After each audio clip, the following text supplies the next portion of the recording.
Begin. Everyone ready? Yeah, Okay. but he's on. Recording is on. Very good, sir. Oh, that's right. Episode previously on Darkest Heresy. Episode 68. Stolen Year. The Malevolence now journeys away from the oppressive Ridge Station towards New Eden. For the captain had granted mercy and salvation to the desperate. His actions had given hope, both the refugees of the Nephilim, and hope also to the crew of the Malevolence itself. The traitor Nixius had counselled that the refugees be purged, lest their corruption spread. Aye. But the captain had overruled him. Nay. Who could reap 20,000 souls so readily? The crew loved their captain for this. In the aftermath of the Battle of the Brain, strike leader Arnold Stormsinger inspired his army with his words and his deeds, for he had led from the front, laying down volley after volley with his Bruggen pattern heavy bolter. And Arnie had barked orders, inspiring his men. This army, chosen by him personally, they were his now. Arnold's army, a corps of veterans. The cheers and celebrations washed over him. The floater was vanquished. The Milky Bars are on Quintius. But there are no Milky Bars this far from the God Emperor's light. Horse for Johnny. Oh, that child's the Xenos. The Monkey Bar Kid. The crowbar had never been so busy. Many treats were uncovered, some saved to the right moment, and some were fresh from Ridge Station. Morale on board was as good as it had been in a long time, but there was a fragility there. The underlying differences between the factions of the crew could not be fully resolved. There must be a mutiny, but would it be now, this evening? Arnold sat with Athena, Courtney, and Horace Butterfield, who was on kebab duty. Witch's familiar Sausage had taken human form and was chatting up an off-duty bridge officer. Sausage seemed to know the right words to say.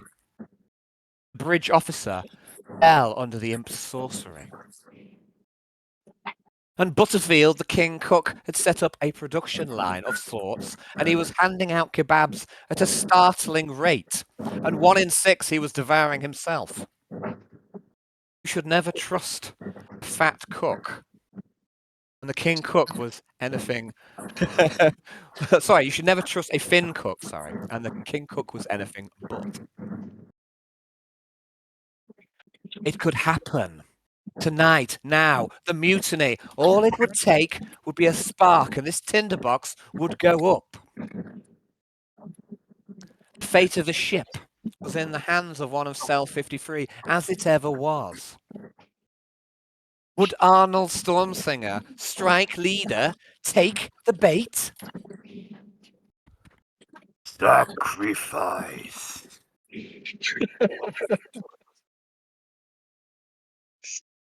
Arnold. Stop. What? Pause for Hayden. That's just Arnold's monologue. Turtle. Arnold was not the only one developing an army. It was obvious. Yarn had predicted this long ago. They would need a ground force at some stage. It was obvious. Like a gardening team. Alexa surveyed the foundations of her new Fear Factorum. Progress had developed more rapidly than she had expected. For the engineers, The engineers were plentiful and industrious, and they worked with a devoted pace. Child workers could be seen in significant numbers, and so could massive Yes. engineers. Yes. And so could massive engineers, so large they must be abhuman, akin to an ogrin. There was a fevered aspect to this work, and several engineers had dropped wherever they stood, worked to exhaustion. Good. Good. Horse for Johnny. To the bone, aren't they? You know, so some could be found in such states. We shall get through this. She's weak. We shall get through this. Horse for Brownie. There's no rush, guys. There's no rush. We'll just take our time. Orm had matters well in hand. They were ahead of schedule. But Alexa was not pleased. This Orm lacked any sense of artistic flair. He was competent, surely, and he organised the vast numbers of engineers with efficiency. But this dirty foundation simply would not do. Have we lost someone? We're all here? Yeah, we're all here. I heard a bing. All right. Okay, I just heard a bing bong. Just muted. Okay. But this dirty foundation simply would not do. It was ugly. And it smelt of engineers. The musk of them was heavy, and it overpowered Alexa's filtration systems. This place should be a temple to Mother. It should reflect their worship of her. It must be perfect. It must be glorious. The servo skull floating aside Alexa seemed to beam enthusiasm and pride as Alexa derided her chief engineer and stated her demands. It wouldn't do! Orm seemed dejected, but he was determined to make things right. Mother loved Alexa. Alexa was the favourite of all the daughters she had ever had. True story. Mother would keep her safe forever. Alexa needed an artist, a designer, someone with a sense of creativity and style. But this was a warship. Personnel records yielded nothing. Difficult quandary, and the tech priestess would consider it. Tommy Lee. But Cheese artisan. Yeah. sometimes you simply need Cheesy servitor armour. Can't be ever. Sometimes you simply need a cheese artisan. Nothing else would do.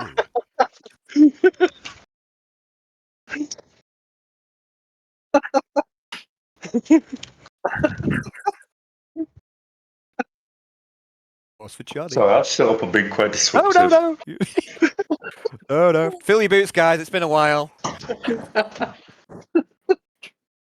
First, there was the matter of the prototype. Actually, just to pause a second, guys. I remember one time when, everyone went silent during the intro, and it was actually really disturbing because when you all chuckle away, it knows it's like encouraging to me. It means I know I'm doing an okay job. But when everyone's silent and there's nothing there, it's actually quite, unnerving going through my story. So, yes, your laughter fuels me, gentlemen. But first, there was the matter of the prototype. For Alexa wanted a manufacturing servitor set up. She also wanted to leave her options open for refitting them for combat. She wanted her cake and to eat it. That doesn't bother me at all, guys, for the record.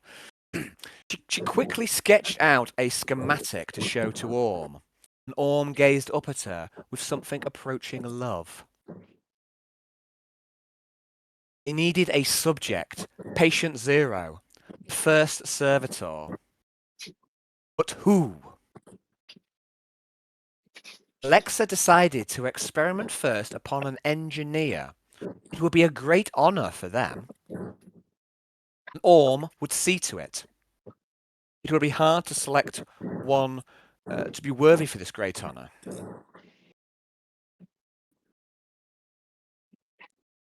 Meanwhile, that night, Quintius found his nerve. He went to Laura's room with gifts in hand. He was invited in and offered wine, fried chicken, and hot chocolate, just the way he liked it. Quintius was offered hope. Laura had attached her star to his. She had handled the logistics of a trade expedition. She had smoothed over the minor problems that they had had. The bar brawl and the eye-watering fines were brushed under the carpet. And then obviously there was the matter of the master of coin himself. He had meant to turn up before the trade had even started and take charge. Laura had warned Quintius. Quintius had diverted him. And now, where was he? Med Bay, under medical attention? Cryostasis? Master of Coin was out of the equation. And the assistant to the Master of the Coin was something of a gossip, for she had bolstered Quintius at every turn. Any failures of the expedition were blamed on Nixius, the traitor, who had stolen the money and the cat monkey, and he had fled like the cowardly thief that he was. Successes were lauded upon Quintius, and his star was rising high. We can be a real power on board the ship, she had said. We. Laura had alluded to a society of elites on board, ancient and ritual. An alarm bell chimed slightly at the back of Quintius's mind. Ambitious this one was.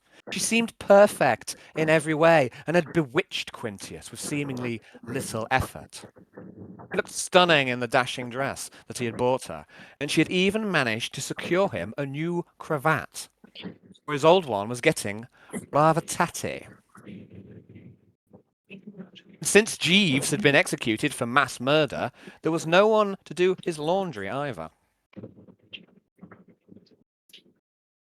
Now, Laura asked for something in return, for they had made a deal. It seemed an age ago. She would support him and steer him from trouble and help him to succeed.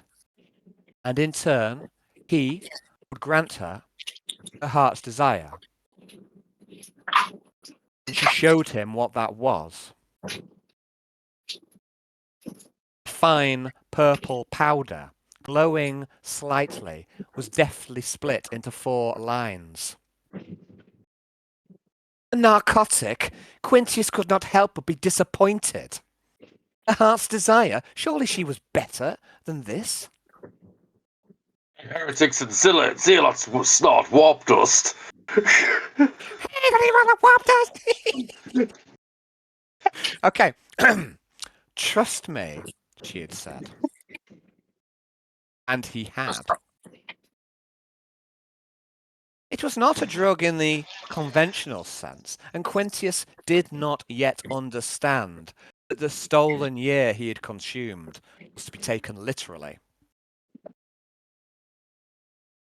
Quintius, in every way that mattered, was a year younger than a moment before. This drug was perhaps one of the most addictive. I know the perfect thing to do after having a stolen year, Laura had said, with her half smile. And Laura and Quintius faded to black. Yeah. Meanwhile, the Well, shepherd of Quincy's soul. snorting warp dust.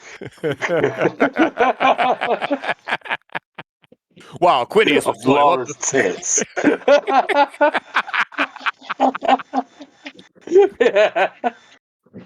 pause for Hayden. Sorry. It starts My bad fine. I tonight. told you, mate. Fill your boots, guys. Fill your boots, please. We'll get there when we get there. I know. My It's been a while, guys. I've hit this age, and we're all a bit my pent up. mouth, yeah, I've hit this age. My mouth just doesn't stay closed. Oh yeah, that you just hit that age, have you, mate? Just Yeah, now, only have you? Yeah, just, only only just. just now, mate. I've been holding back all this time. Chinny Mandela, Chinny record. Chinny Recon. Rack on, rack on. That's like preaching because you've got to like shout it Chinny, out first. That's Chinny record. Pretty retcon. Yeah, Like Chinny record. Chili recon. If we had Chinny Mandela. we are. Yeah, Yeah, but Chinny Mandela. She was like Chinny Moon.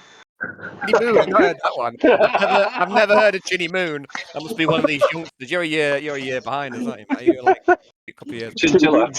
Chinchilla. Yeah. Chinzilla. Anyway, Hill, wasn't it? Chinchilla. Alan, you're supposed to get on with your game. You won't goad me that easy, Walker. Meanwhile, while Quintius was snorting warp dust out of God knows where, the Shepherd of Souls and his new apprentice, the unwashed Bew Barnaby, an enthusiastic but quite dirty Orphean, seemed utterly terrified of yarn and of a bath, continued to map the ley lines around containment, which was located at the fore of the ship in the underdecks. And now, 3 chaos artifacts were contained there. The Book of Lies. The Book of Lies, a cursed grimoire looted from Reptile Merino. A snare to catch the foolish. The hooked beak of the tentaculate, perhaps the last fragment of a demonkin, steeped in raw power gaming.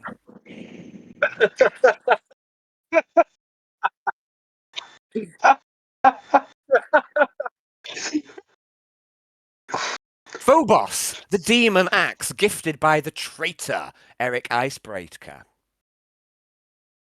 Only Yarn could be trusted to guard these relics, for only he was immune to their corrupting influence. The Shepherd of Souls had many visions ever since arriving in the Miasma. Little escaped his attention on board. He had an impossible task. A side quest that surely could not be completed. He had tasked himself with saving as many of the souls on board as he could, but first among those, his allies and friends. Arnold had given up the axe to save his soul, but he had quickly taken another, one with an ill-omened name. The final. It's like one of those. Well, people just jump from one relationship to another. Just jump from one heresy. Oh, I can't give it 5 minutes. I must move. Can't be alone.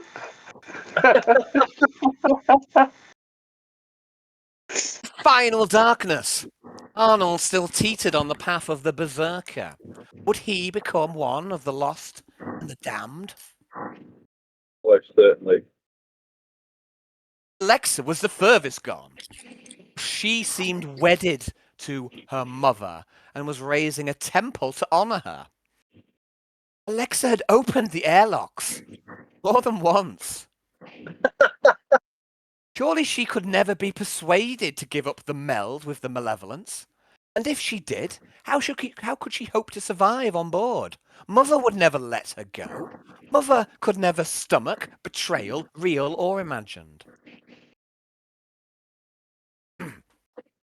But Quintius's route to salvation had not been known by the Oracle until now.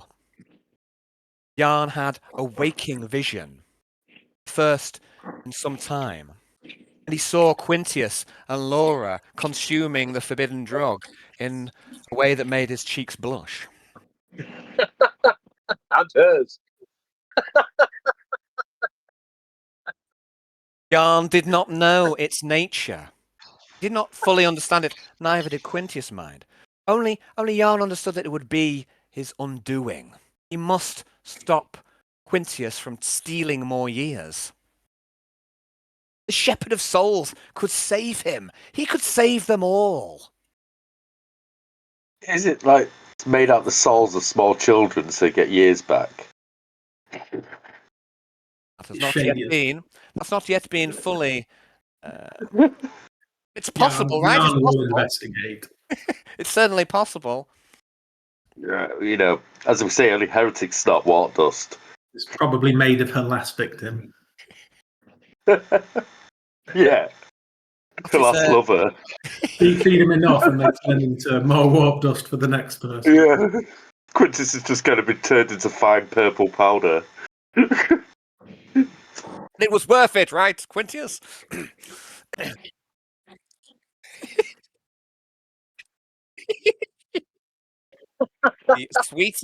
The sweetest ass on board, apart from Quintus the Horatio Butterfield. sweetest. The heart's desire is souls. All right, guys, Delicious souls. Delicious. delicious. You guys are talking to each other a little bit there, so I didn't quite catch all that. But anyway, we'll get there when we get there. The Shepherd of Souls could save him. He could save them all. Chini Mandela. He still had hope. But what should he do? How should he play his cards? Should Jan march over to Laura's room and separate them by force, confiscate the drug, and inform on them to command? Would he cockblock acting Captain Quintius Tarquinius Thespis III? Do it, do it, do it. Jan made. You must do it.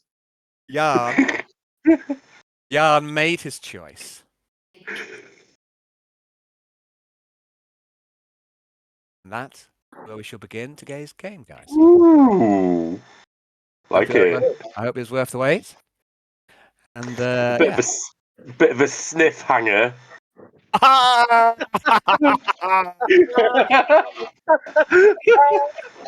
Yes. Oh no. Although, Get off Cheers. the phone. fair enough.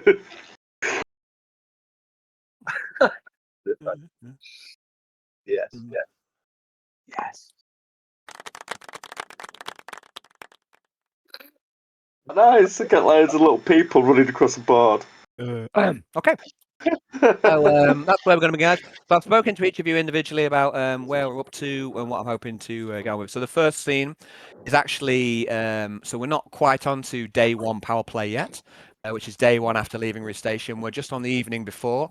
So currently, so Jan's had his vision. Quintius is in the indulgence with Laura. And Alexa is in the Fear Factorum. But Courtney and Arnold are in the Crowbar, and that is where we are going to start today's game. It's going to be a scene with Hayden and Johnny to begin with. So I'm going to put you onto a map, which is the aforementioned Crowbar, and I shall regroup all, select all, and we shall put you onto, where are we? Crow.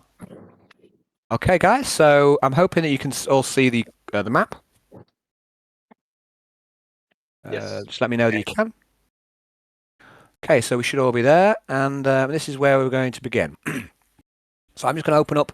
Well, first of all, I'm just going to get myself a quick drink, and then I'm going to open up a few Word documents, and then we shall begin. If you want to get yourself a drink or have a slash or anything, then now would be the time.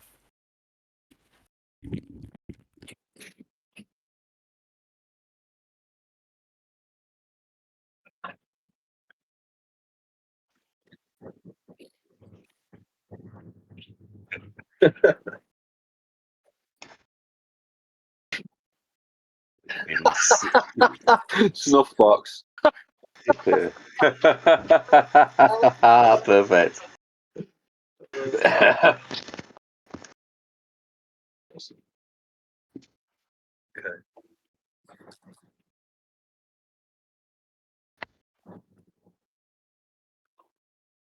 What are you eating, Dave? What does?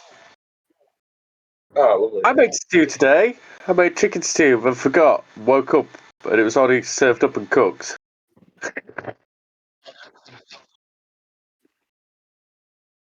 Luckily, I'd made some really good dumplings and then put it in the oven and fallen asleep. But only at 160, so it wasn't ruined.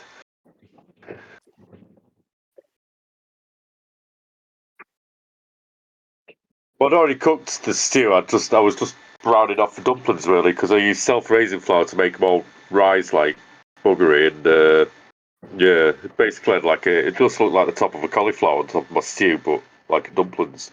I'm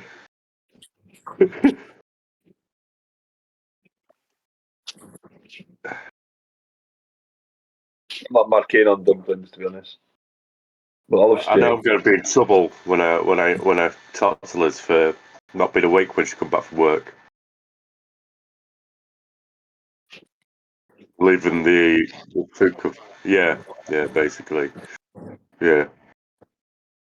Just passed out. I say my sleep pattern's been destroyed since I found Fallout 4. I can't do nothing but play it. I'm like, I just want to be in the wasteland. Fuck. I've been playing Skyrim for 12 years. It's just like the next step. Have you tried Fallout 86 yet? No, I don't know if my computer will do it. I've only just been given an Xbox One. It's yeah, it's What was it? yeah, it's yeah, basically, graphically, it's nearly identical, and yeah, there's a lot of similarities there, and there's quite a lot of extra content. And in fact, to be honest, I just felt like playing Fallout 4. I've I mean, played through quite a few. playing both, to be honest, but I think you would enjoy 86 just because it's it's another storyline to go at after you've cracked on with it. I think I've started the game about 4 or 5 times now. I've done a combat build. I don't know if it's multi-platform, but if it is, I'll come and find you if you ever get round to it. Because I played through it. I'm not into the online ones as much. I like just wandering It's off more like and watching all my settlements die. This has been my new thing of the game. It's like I've got the base mods, so I've just been putting caravans for everybody to live in instead of like proper buildings. You're like, no, you're all trailer park trash now. Eat your caravans. You can all live in caravans, you fucks. I'm not spending ages on my base anymore. I've done amazing builds on my other games, and this game I'm just like, right, fuck you all. I'm sick of like loads of turrets up and still having my bloody crops destroyed, so you can all fucking fend for yourselves, so they don't. So I'm just leaving them to burn. Yeah. Hey guys. I don't like the civilization builder as much. The fact that they don't look after themselves. You've got to do it. I don't like that. Right, guys, I'm back, and just in case you didn't know, I'd just like to. I've made the mistake before. You can't breathe jacket potato. It's there for eating. It's not for breathing. Just so you know, guys. Okay. Just in case you didn't know. Just in case you didn't know, I've done the I've done the experiment for you. I've got Have you? Did you try and use it as a respirator? just the once. Unfortunately, I need, in the name of proper science, man, I need to get some. Yeah. That was a control. That was a control. That was a control. Do some more research. Yeah, your potato respirator. Okay, guys. So we're gonna make a start, and we're at the crowbar. The mood in the crowbar is jovial. You know, the troops here, they're celebrating pretty much just as only those who face death and faced a battle and then come out victorious. There's a certain sort of rush of life and celebration that can only be experienced in this sort of moment.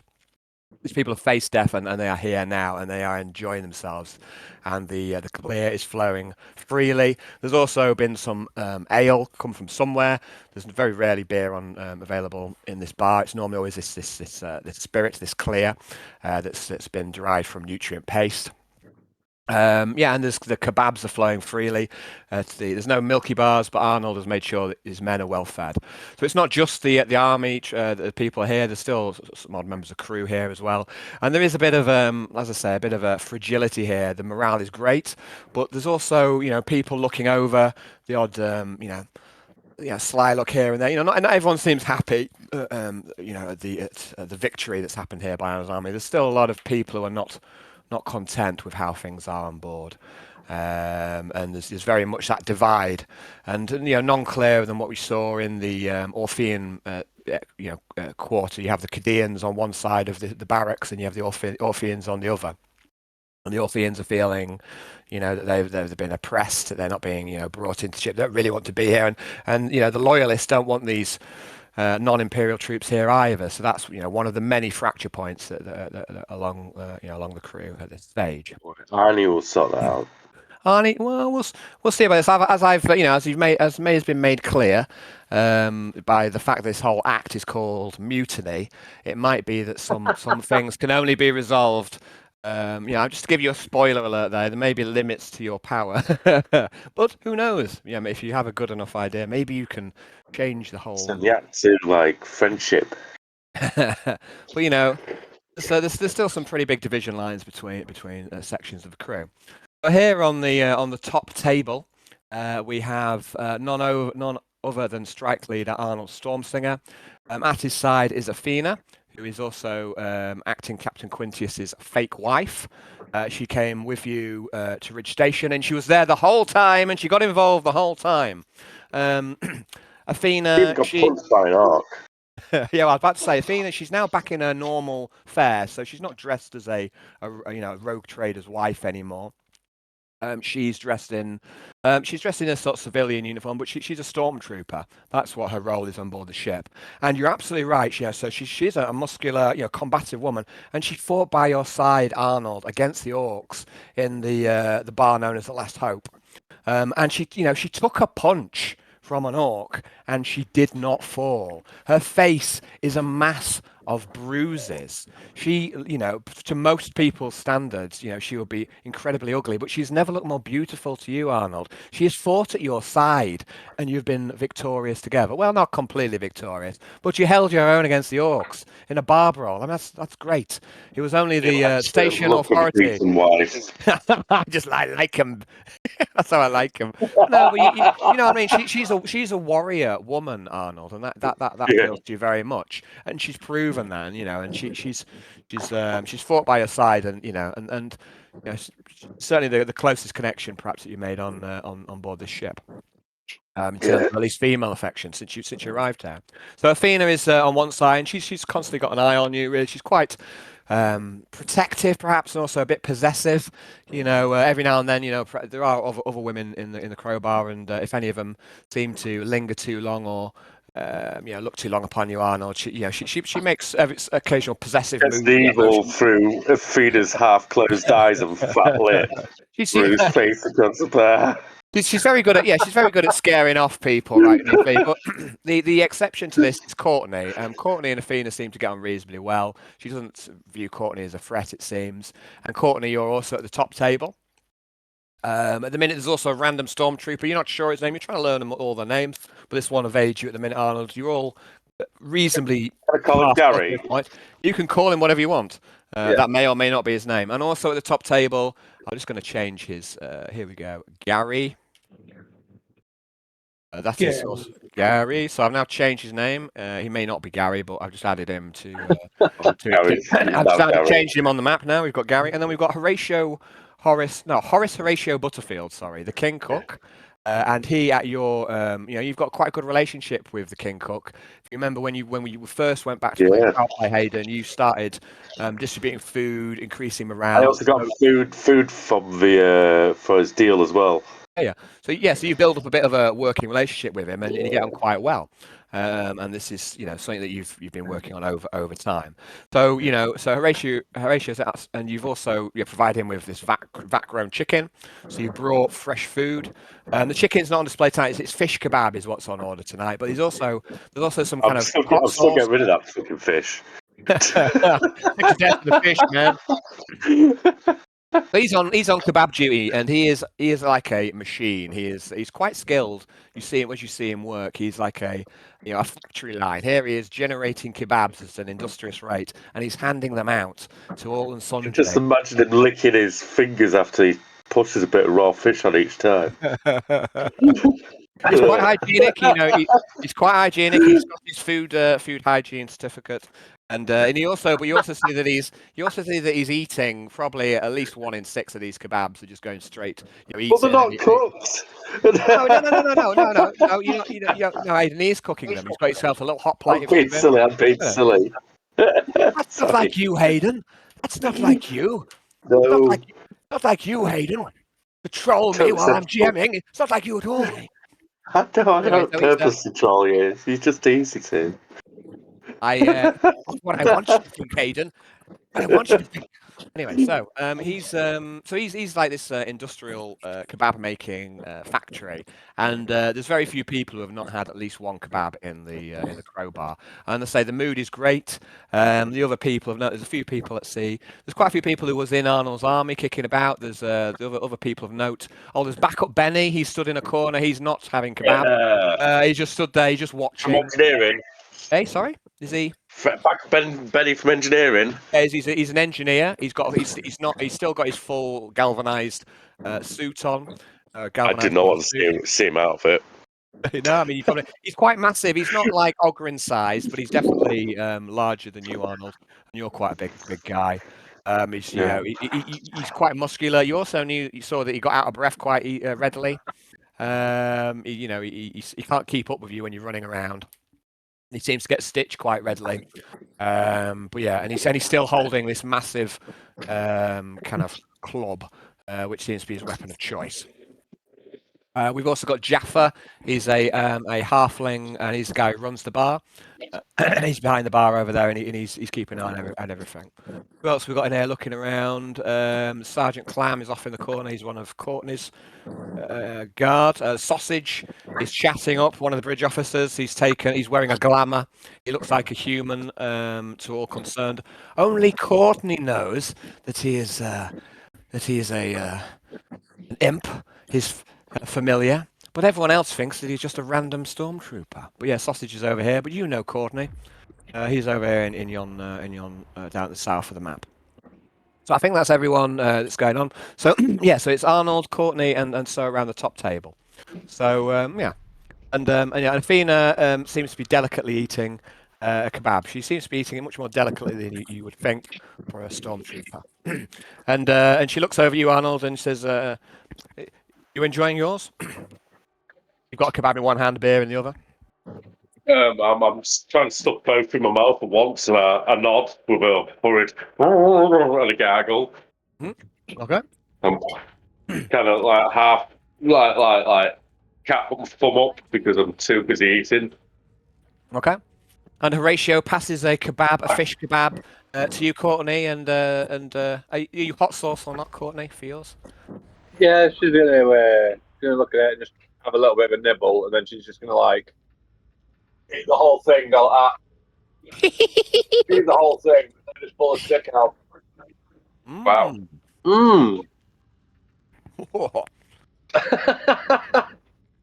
There's a lady who likes her kebab, says her. And Horatio looks over approvingly, and he seems quite happy that his food is being well received. He's gonna lick her lips and give him a wink.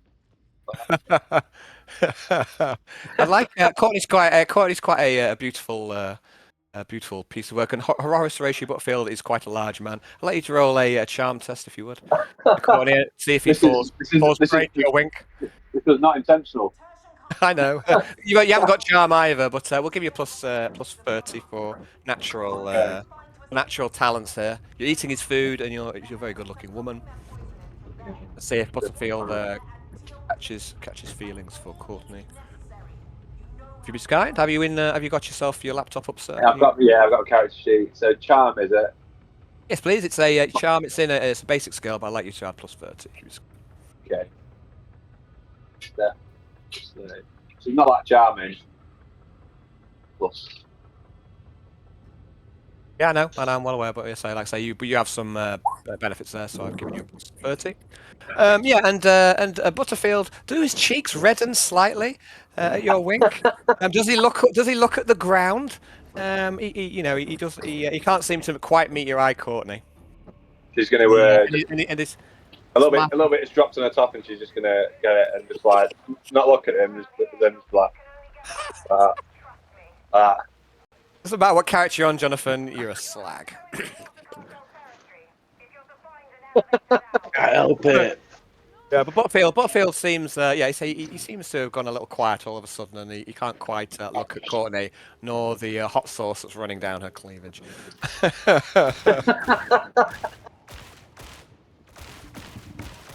Okay. You do make a good kebab, Mr. Butterfield. that. Just gonna dab daintily with some sort of imperial handkerchief. He can't quite look at you. Thank you, Miss Courtney. I was very kind of you, Miss Courtney. Would you like another? Oh, I'll just let the other one settle first. Yeah, I'll have another. Coming right up. And he starts at work immediately. And Arnold would not approvingly go, yes, that is the way. Enjoy it. You don't know when your next meal will be there next. And the stormtrooper, who we'll call Gary, says, yeah, is to that. And he raises his glass of clear. I'll salute him. I'll salute him with a kebab, which is in that hand, and tap the side of his drink with my fish kebab. Gary doesn't seem bothered. To what might be our last meal, he says. You never know. You just never know in this ship. The airlocks could open, orcs could invade. We could have an internal dispute. Who knows? And there's a brief moment of silence when you say that. It's almost like. Yeah, and Arnold, you do feel like you're getting a few. I don't know. Is it paranoia? Is it, or are people giving you some snarky looks? You know, not everyone. Obviously, your own army are liking you very much, but some people seem to be looking at you funny. Is it in your mind? And his anger meter raises up by 2. Okay. Do I need to actually set up an aggro meter? Is that? It's a bit like Mob 100. When he reaches that number, he just goes pop.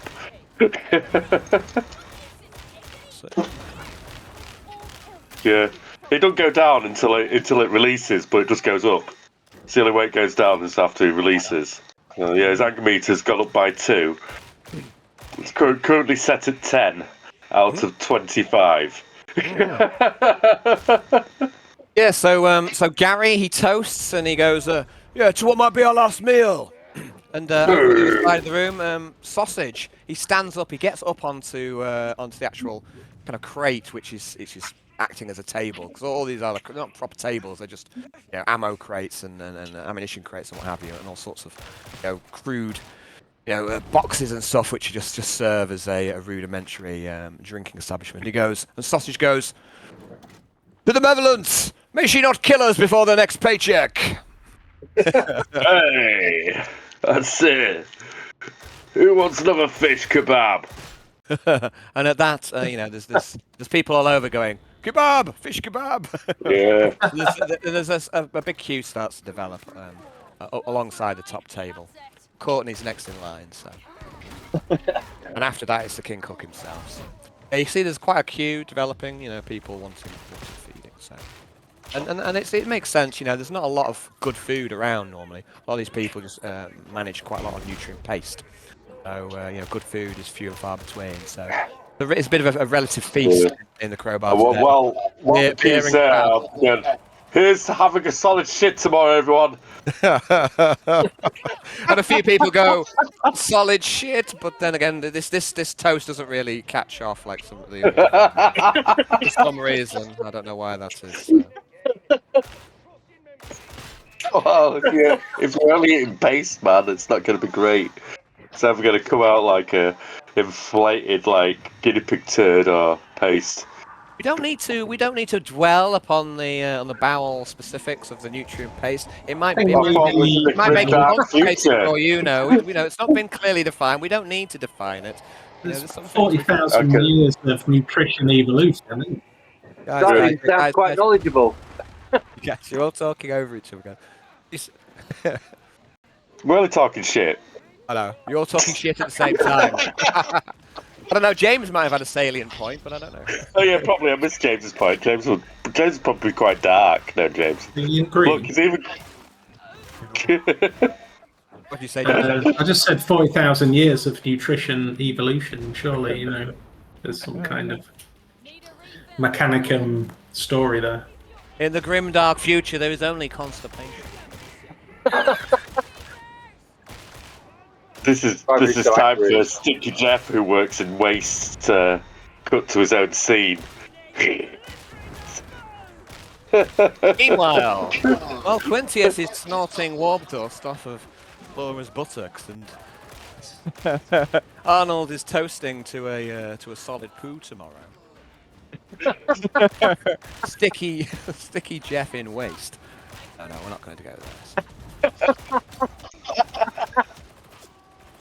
It's preparing for the aftermath.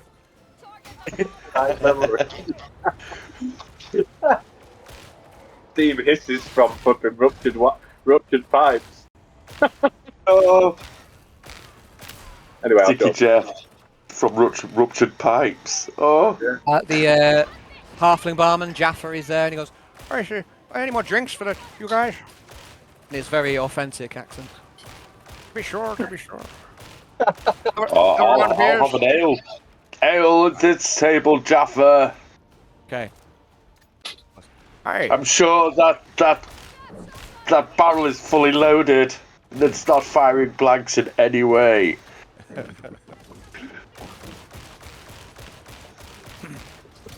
Okay, and Jaffa goes, right up, and he goes to it. This keg has appeared. You're not quite sure where it's appeared from. And it does seem to be flowing freely. And again, beer is a rare treat on board the Malevolent. So, people like it. Simple creatures.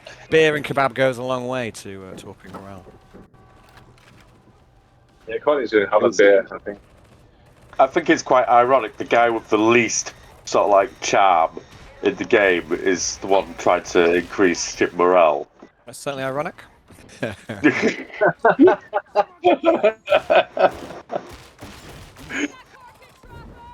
Not wasted on me. So Gary speaks up and he says, "Yeah. So what you reckon then about this New Eden? Reckon they might let us, those who want to leave, go down to the surface and join them? Do you reckon we can make a new life there? New Eden," says Gary, or whoever his name is. It's a possibility, I suppose, isn't it? Yeah. And leave all this. And she's got a bit of a smirk on her face when she says it. Gestures, Do you know anything about this New Eden, though? I mean, like, you could go, yeah, you can make a life down here. Then you've only got, like, roaches and crap to eat. It's like, oh, yeah, check out my Eden food source of roaches. No, they say it's a paradise, sir. They say in the streets. Well, they'll tell you anything, though. They'll tell you anything, just so we've got a few extra hands to shovel a bit more shit for the man. That's what they say. Coming in, works here. It's a golden land of opportunity. How do you know, though? How do you know? Oh, but it can't be any worse than here, can it? Can it, sir? I mean, it can't be worse than the paste. Oh, yeah. It's not natural eating paste all day, every day, is it? Courtney's going to reach over and just hand him a kebab. Well, tonight you eat kebab. And she's going to wink at him as well. I can see your points, Gary. I'm a bit of a foodie. Nobody wants to survive on paste. I mean, there must be more to life than paste. If one of the things you're going to enjoy is having a fucking shower and eating paste, it's not much of a life at all, is it? No life at all, sir. That we can agree on. Have another charm roll, please, from Courtney, again at +30, as she draws Gary under her spell as well. There's something hypnotic about Courtney. She's full of this fire, this energy. And people seem to flock towards her. It's not heretical energy. Not heretical energy, no. Not like that. I don't know if that'll be a pass. Probably not. Gary, so what are you doing? You're giving him your kebab, is that right? Yeah.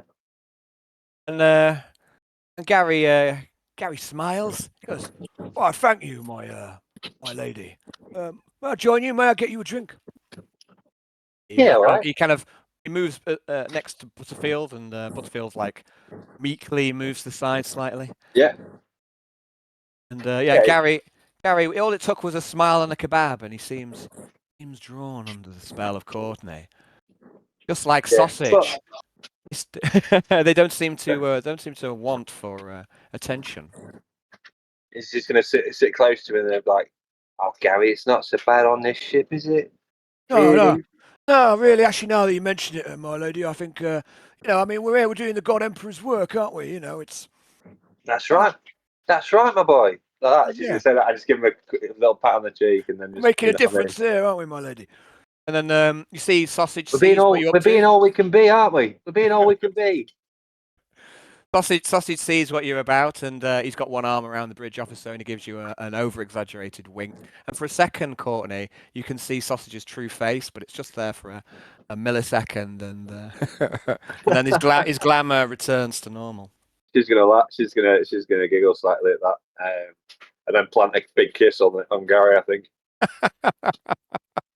So Gary seems to be pretty drawn, and again, it's the same sort of thing. When you face battle, when you are, you face death, and you're alive. Of course, there's you can see, romances, forming all over the Crowbar, and there's even a crude drum has appeared from somewhere, and some of the Orpheans are beating out a bit of music as well. So there's music, food, merriment. And beating out, I wasn't sure he was going. Beating out Trude. Oh, Johnny, your mind's always in the gutter with Gary. I know. It just reminds me of that time back in on Orpheum 4, where I was in the bar, and that guy with the magic fiddle was playing that magic tune. Yeah, Billy Cobb. Whatever happened to Billy Cobb? Eh? Did he get off on the ships? I'll tell you what happened, Billy Cobb. Billy Cobb got. I do know what happened to Billy Cobb. Okay. I was involved in trying to rescue him. Remember, the character. It's Cletus. Yeah. Okay. Cool. So anyway, so I'll and people go I around. was just dropping an indirect nod to the dead character. Billy Cobb, yeah. He was quite the fiddler, wasn't he? Says Horace. He's very proficient. Proficient fiddler. I've never known better. Oh, we should maybe ring the Orphean, see if we can get him up on deck. Get to play some music for tonight. Yes, good idea. And Horatio starts comms in. He goes, "Hello, Commander Sharp, over. Hello, over. Oh, yes, Billy Cobb. Can you bring it? Oh, can you bring him here? Over." And there seems to be some overplay, and you notice that every single time the King Cook says anything on his comms, he goes over at the end of it, and it quickly becomes incredibly annoying. Okay, so so Arnie's going to smile at his little chubby cheeks where they shake every time he says over. Bless. Okay, I'd like you both to make an awareness check, if you would, please. Is that myself as well, yeah? That's Courtney and Arnold, if you make an awareness check. It's sight-based. Right at the top. Oh, she's oblivious. She's going to be oblivious. Loading my screen. Nice. Take time. I clicked it about when he said. No way. Well done. Loading up. Oh, he's thinking about it. It's thinking. Oh, excuse me. Got a little blue wheel, say it's thinking. Still not loaded up. Woo! The screen refresh rate on this computer is amazing. Come on. Connor's gonna look at Gary and be like, you know what? It feels good to have good, solid men like you by my side and behind me. And Gary, by the way, doesn't take much encouragement as well. It's not long before he's making some kind of crude, attempts, putting his arm around you, sort of thing. And I mean, he's clearly tries it on in short order, and he's a little bit drunk, a little bit high on kebab, but he's also high on Courtney. And so if he's certainly chancing his luck with her. So Yeah, did you she's gonna roll- she's gonna let it happen. So Okay, cool. Okay. Gary is getting some tonight. It doesn't even matter if his name or not. So, Courtney, you realise that you notice that the lights, the lumens, in the crowbar keep draining. They seem to be struggling to get quite enough power to. So the lights are flickering, and they're not being able to work at proper efficiency. They seem to be struggling to draw enough energy in. she's And gonna come in. Arnold, you don't quite. To engineering. She's Courtney and Mayor, ship security to who would it be? It's a place called the Crowbar. It's actually an illegal drinking den. So. All right, and now I want to get in touch with the engineers or with the people who are in charge of the power on board the ship. Yes, that is the engineers. That is the engineers. I'm not sure if Courtney Yeah. has a direct link with the engineers or not. I can't recall whether she does. She don't. She's just gonna comes up to the bridge and just say we're having some on deck such and such. She's not going to say that she's in the illegal crowbar. She's just going to say we're having some lighting issues reported on deck, whatever it is. She's just going to report that into thing and then go back to what she was doing. So Commander Sharp, he takes your comms and he says, "Oh yes, down there," and you get the impression that, in fact, you actually know full well that Commander Sharp spends quite a bit of time down here, and he goes, "Yeah, I'll see if I can sort that out." Over. She's going to say, look at Butterfield. Butterfield just he goes bright red, and he kind of looks at the floor, and Gary kind of gives him a little sneer. Oh, is that okay? So, where are we? Did it just 1 moment, please?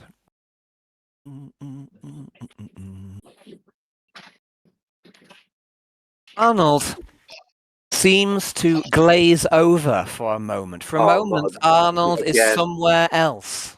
And Sausage looks over, he turns, and he's ignoring his conquest.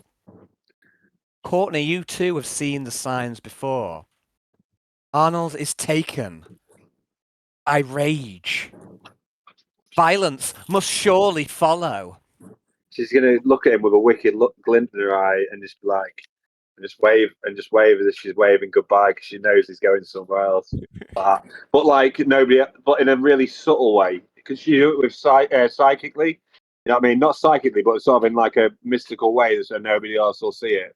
Like psychically. Right, Johnny, exactly what you're trying to do. I'm not quite with you here. I'm just basically like like say for example, if he's going into like this sort of like this rage trance and stuff as well.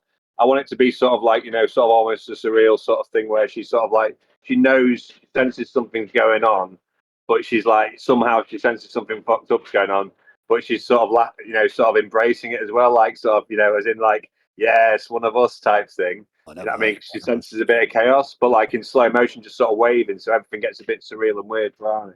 I see. And I wouldn't. And it's heading to music. Pulling the strings behind it. I don't Yeah, just sort of like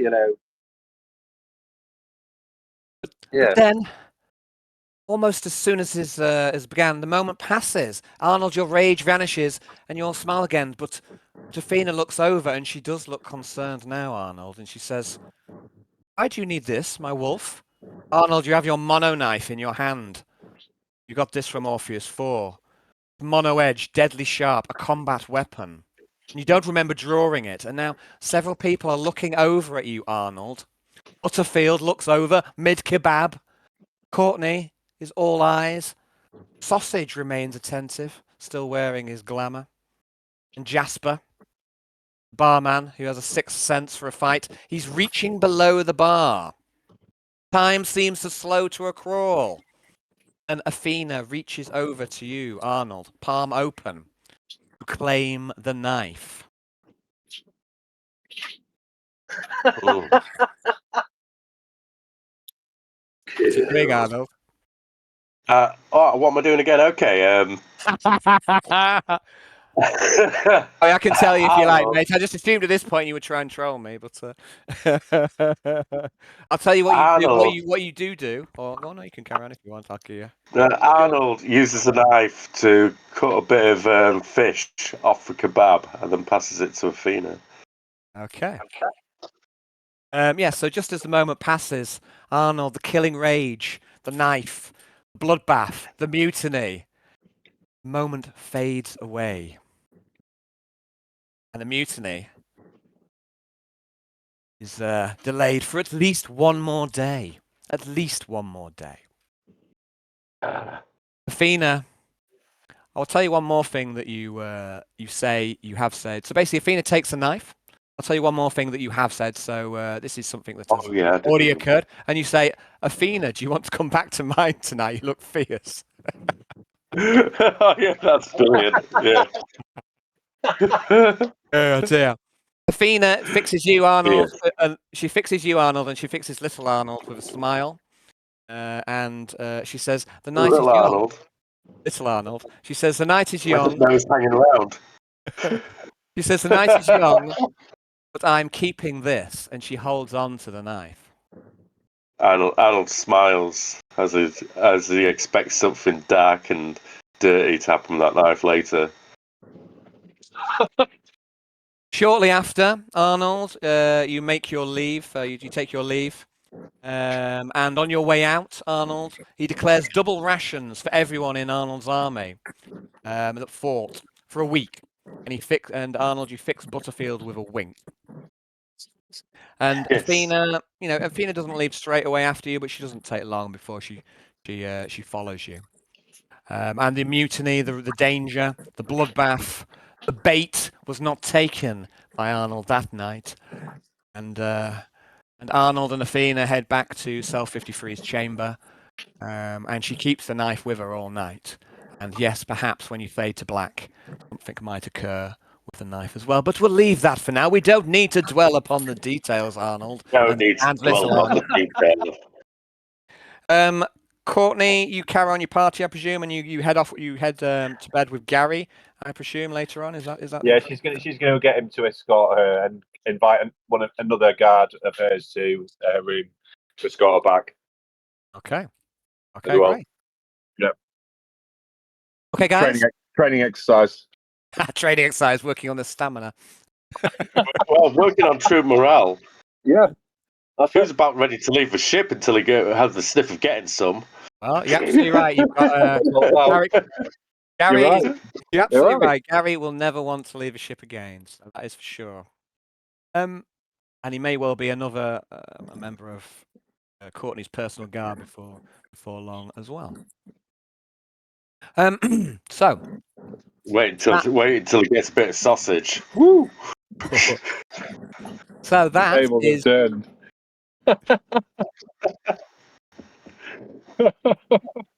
It was a trap. Pause for the slags. So that's where we're going to leave. So actually, it seems like everyone's getting some tonight, or are they? Apart from was it Yarn seems to be the odd one out. Certainly, all the other players seem to be, seeking out some attention tonight. Alexa's just busy in the Fear Factorum. You know what I mean? She's, Alexa's fucking a machine somewhere, is she?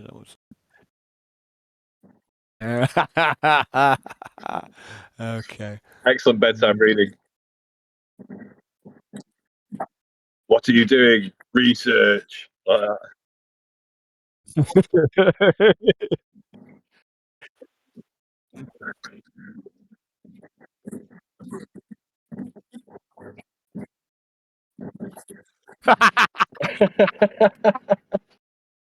Less about cheese, the better.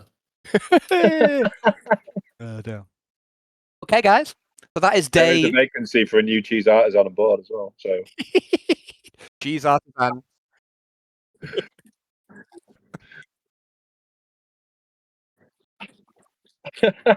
It's too strong. Yarns cheese. No, you can't hack. It's 8 on the cheese scale at least. It's,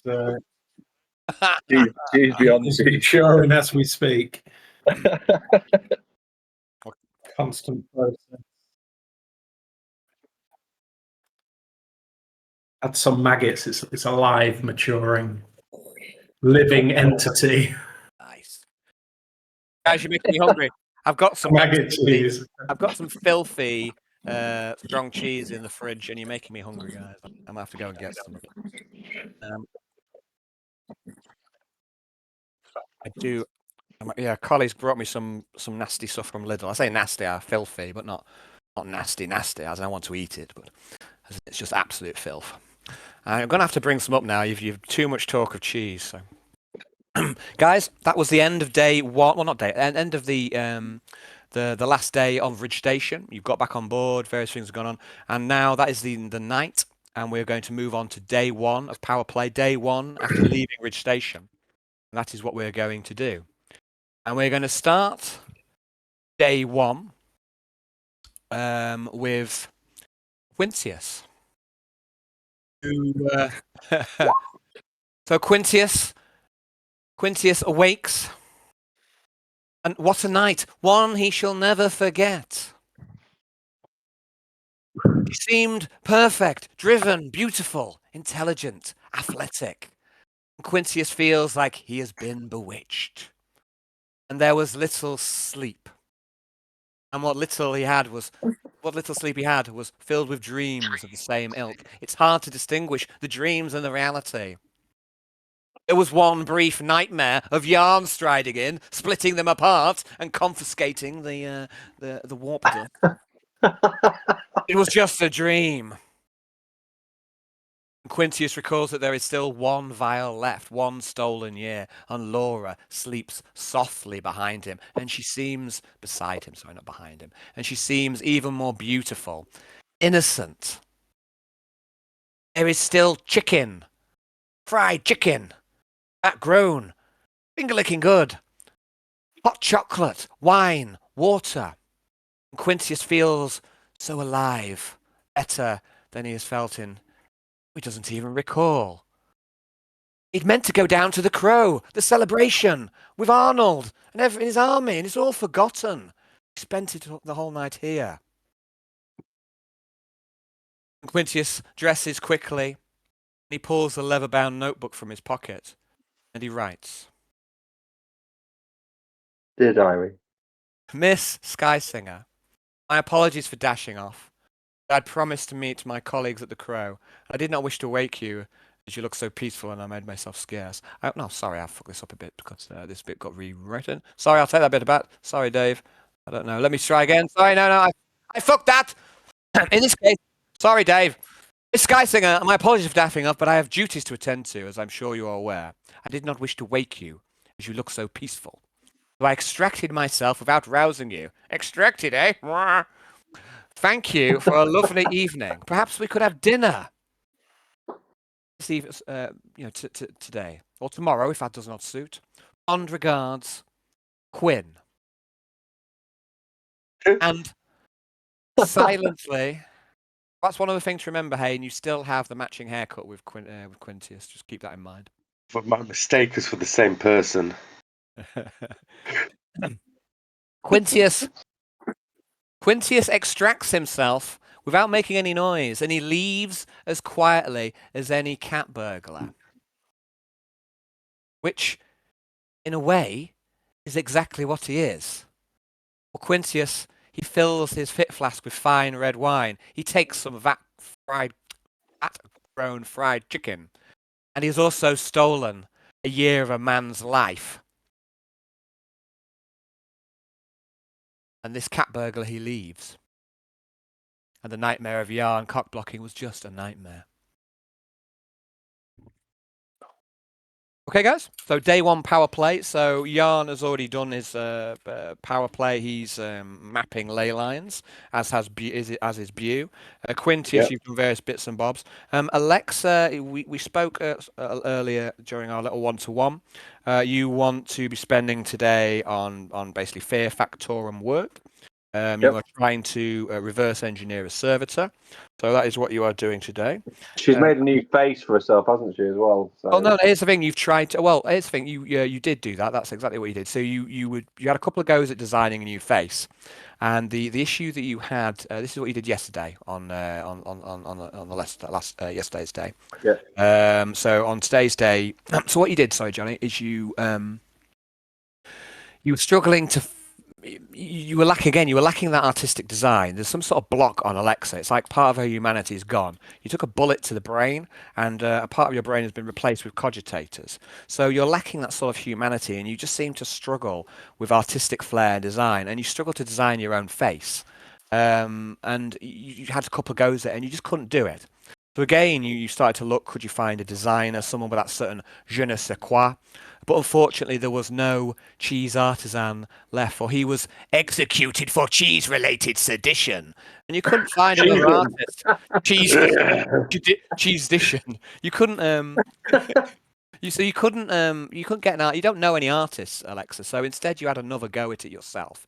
And what you did is you just made something that is kind of perfect in a sense. So you're just using, like maths and and kind of images of beautiful people to design your face. But there's a coldness to your design it's just lacking that certain human spark.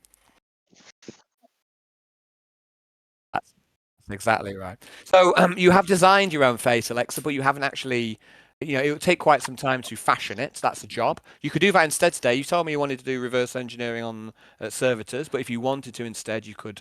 She's going to get on. She's going to get on to do that and give her a live feed of like the data, so she can just tap into it whenever she feels. Okay, so you're going to delegate. You're going to get. Sorry, 1 second. So get Orm to make face. No, not make face. She's going to make it. Oh, you're going to make your own face, not Orm. Is that right? Yeah, she's going to make her own face, not Orm. Okay. And then she wants to make it out of silver.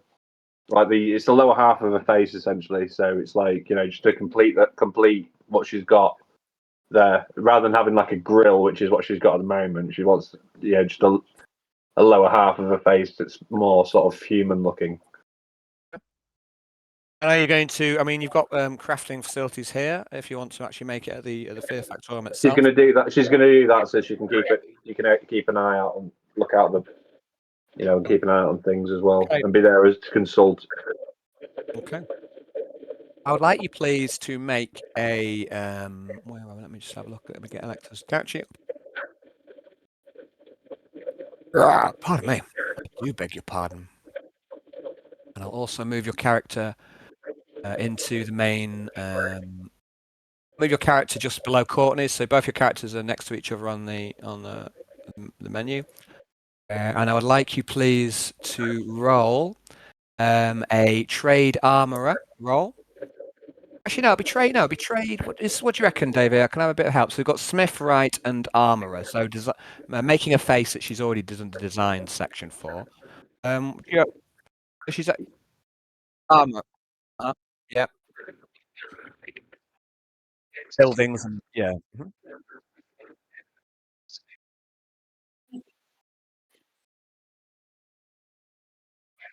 Yeah. So I think Smith sounds more right here.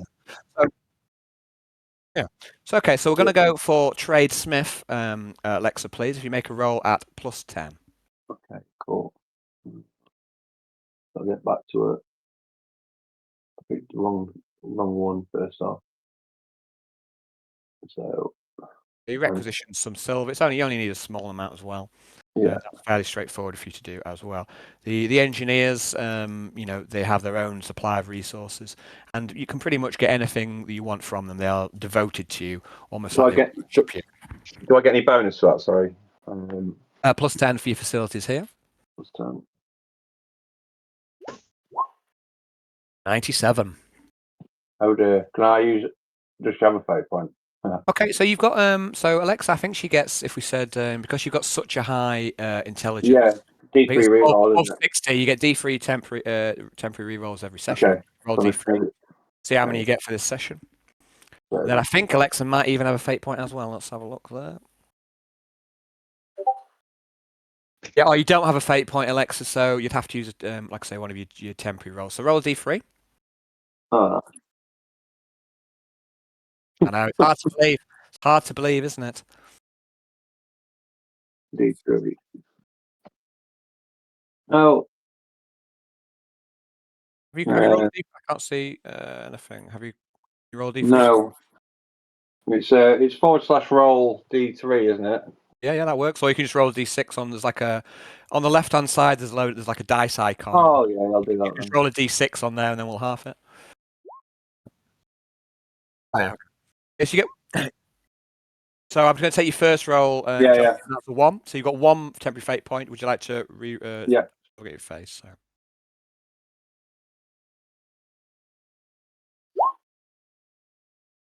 Okay. Oh, Okay. not right. So Not right. Alexa, you're going to spend this day. You're working on the faceplate.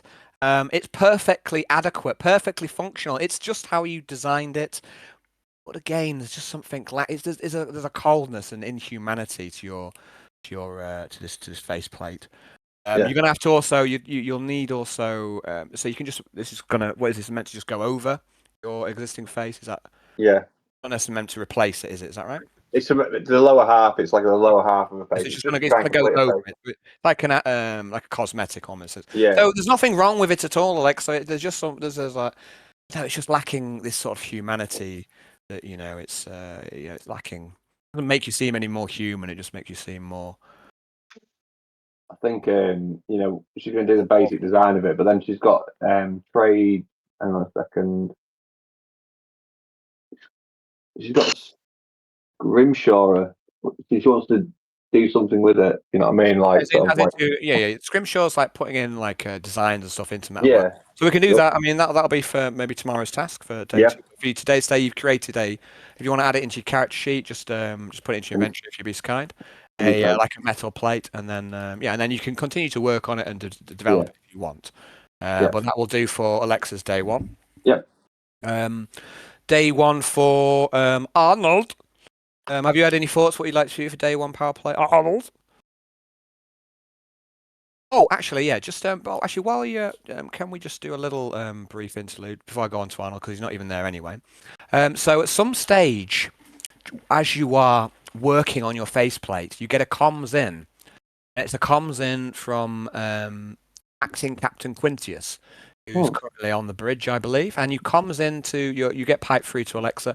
It takes you a while, Quintius. You know exactly where she's located. You know the location of the Fear Factorum, but it seems that the engineer who's in charge of comms seems very reluctant to disturb Alexa. But eventually you just have to force the issue and remind them that you are captain, and you insist that you speak to her, and eventually you get piped through to Alexa's comms. But there's this additional step. It's not you don't get straight through to her. It's like it's almost like she has an engineer, personal assistant who is screening her calls and trying to stop her from being needlessly distracted while she works.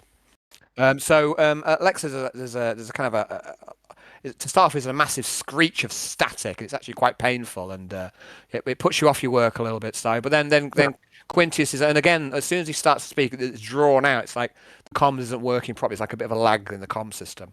But eventually, Quintius, you get through, and yes, and you have Alexa's ear.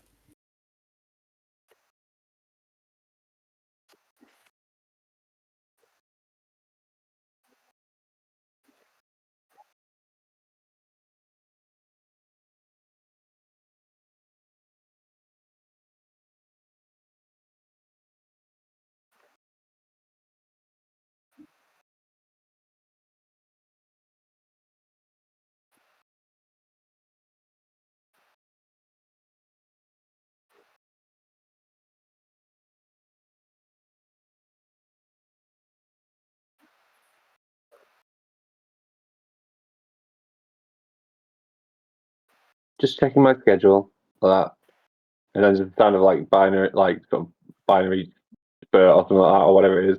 And then I am free for half an hour later.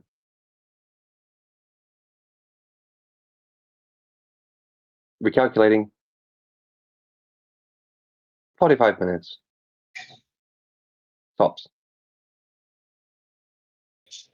Recalculating. 50 minutes. See you then.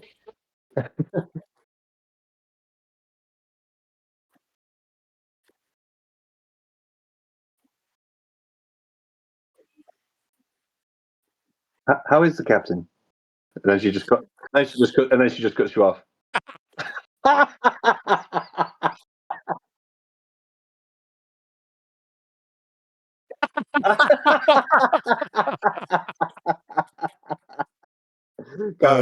sorry. She's a bitch. Old habits die hard. Right? Hello.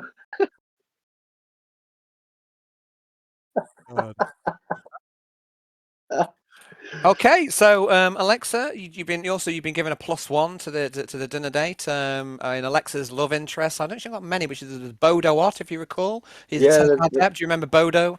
Yeah, I'll bring Bodo. Have you invited Bodo along? He's my projects manager, so Okay, well, no, it's Orm is your projects manager in a sense. So Bodo is a tech adept. So he's actually part. There's only a small team of tech adepts and tech priests under the Technomancer Xerxes. So he's actually part of he's like part of the what you call it, the Adeptus Mechanicus and all that. She'll invite him. And he seemed quite besotted by you as soon as you walked into the workshop, technical workshop, and you started. I think I can't remember what you were making at the time, but as soon as he saw you fucking beating metal, stripped down and sweating, what I mean, he was probably lost then. So you're inviting Bodo Ott? Yeah. And Bodo Ott. I'll wear the ring that he gave me as well, so. You're going to wear Bodo's ring. Very good, sir. Yeah. Okay, so Bodo Ott has been invited, and Bodo accepts your invitation. And he asks, is it formal, casual, smart casual? Smart casual. It's with the captain. Okay. And Bodo will be there. Excellent. Sweet.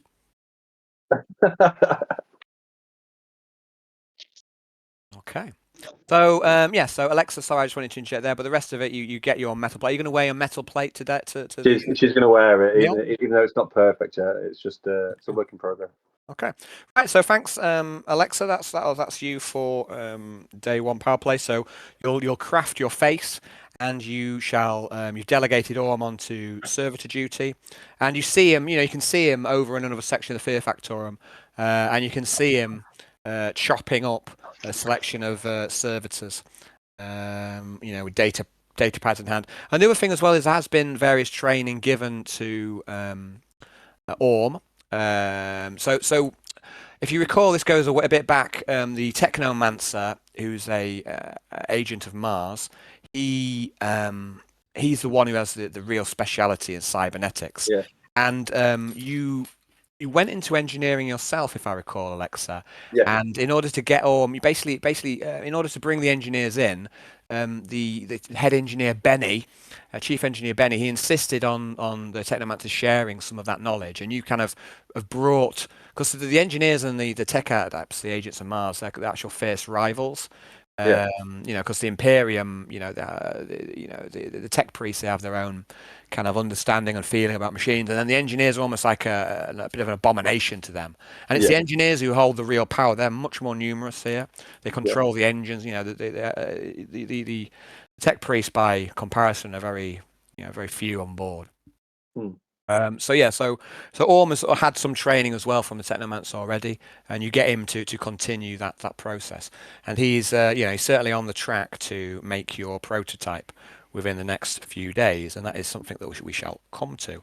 I think actually, if I recall, I gave you an estimate. It's going to be after the New Eden section. Yeah. So we've got day 2 power paid tomorrow, and then you'll be at New Eden, and then it'll probably be day 3 or 4, if I recall. Excellent. Right. That's where we'll leave Alexa then, and then I don't know if Arnold. Are you still there, sir? Hello, Arnold. I didn't know whether we'd lost you. I just want to check. I was washing some pots in the kitchen. No worries, mate. So your day one of power play. You wake up. You wake up with Athena. She still has the knife. Yes, it may have been used to effect during your fading to black, but we don't need to dwell upon the details. No, Arnold. I Don't checked need my to ass dwell. to see if it's written. Athena was here with my knife. You seem well. I'm not saying you're free of scars, Arnold, but you're definitely free of graffiti. So. Oh, okay. Yeah, there's a real. I don't know. There's definitely a. You're two warriors, and you go at each other quite. With some Fiercely. quite fiercely. Let's put it that way. And we don't need to dwell upon it any more than that. Yeah. We're just like headbutting each other. Just Like two Germans or two Japanese people going at it.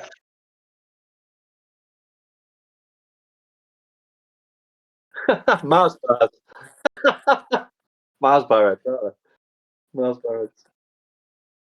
Okay, so I will then put you. If you just give me a second, I'm just going to put you onto a map. But I just need a moment. I just need a moment to fucking jury rig this fucking map out of fuck all. Because it just occurs to me that'd be a good idea. Yeah, so I'm going to put you onto a map. Hopefully this map doesn't. And there's some food up on the table. It's been brought by a servitor. And it's some nutrient paste, some cuts of bread, some fish, and some recaf. But yeah, I'm going to put you onto the map, and this is Cell 53's chamber, and there's just you and Athena here. There's no sign. It's just our chamber now, really, isn't it? Okay, I mean, but Jeeves is gone. I'll serve Athena up with some sleep, breakfast. Even though I'm not going to wake her, I'll just put it to one side for her. Then I'll get my nutrient paste, smear it over my fish. Okay, so you're getting out of bed. You're leaving her snoring away, and she does have a bit of a snore on her, bless her. I hardly find that attractive. So you leave Athena in the bed. I'm assuming that the very skulls and the axes and what have you all staying. They're all part of the appeal. Yeah, they're all staying they'll all be all over the bed in different orders at the moment because we've been shagging on top of the croc skull. Okay, so I'm just going to move things to a bit more of a disorderly. I was getting my old one eye out. Hey. So Yarn doesn't sleep here anymore. Yarn doesn't sleep here anymore. You're not sure where Yarn's sleeping on. It's not here. Quintius didn't sleep here. So yeah, Alexa hasn't slept here. This is basically your chamber now. This used to be the shared chamber of all four of you, and also Jeeves used to kind of live here as well. He used to clean up. It's getting a bit of a mess now. Now Jeeves isn't here because no one's really cleaning up. As much as Jeeves ever did. Jeeves kept the place looking spotless. But now it's just your chamber. It's a bit of a mess, but you don't mind it. But yeah, you've got it all to yourself. It seems it's Arnold's chamber. Yeah, I'm gonna leave a little note. Seems I've learned how to write, saying, if you want good breakfast, you're welcome to sleep here whenever you want. Athena, it's my room now. Nobody else seems to sleep in here. Pick a bed and fall in. Mine'll do, but it's up to you. And then Arnold is going to look at the state of the room and think about his vetting the Orpheans, and I'm going to try find myself a sexy maid from the Orpheans to clean my room. It's going to be quite sexist here. Sexy maid. Yeah, I don't want to gibberish for an idiot. The Orpheans seem to produce those quite often. Look at Bew and Jeeves. So before we get going, I'd like to ask you for a roll, please, if you'd be so kind.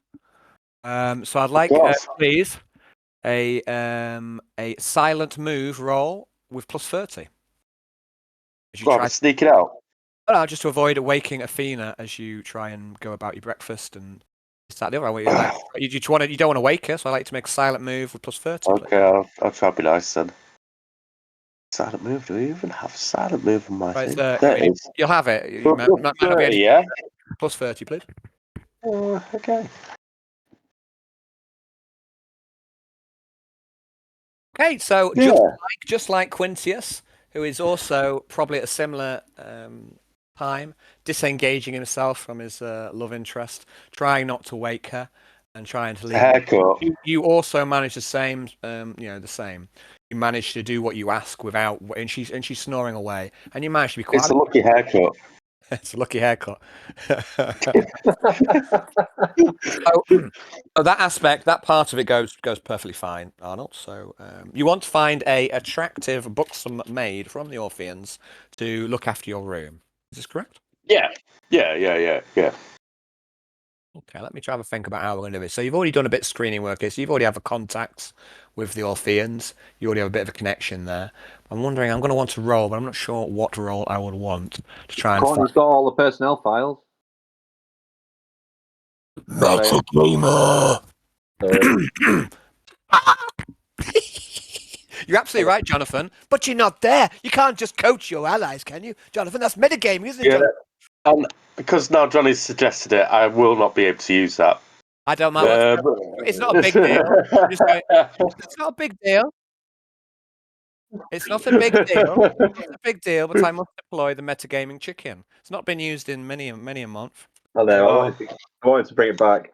Foul play, that. Jonathan. Foul play. I guess it was me who put the yellow stuff coming out of his mouth. Seems my cursor turns into a little movement thing when I see it. Yeah. I think that's a little brown knob. I think that's a little brown knob that you drew on the other chicken as well. You drew a brown knob on him. On the little one on the left.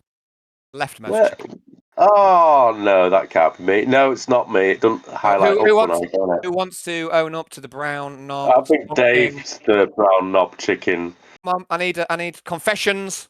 We're not leaving this meta chicken room until we find out who's brown. Actually, brown is brown. It's James.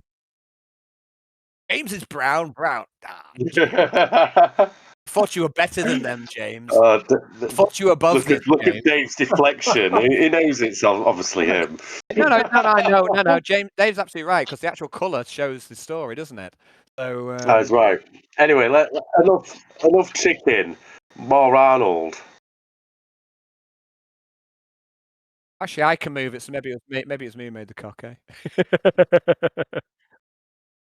Oh yeah, I can do. So it's not me. I don't know. Anyway, I need to know who's drawn that brown cock.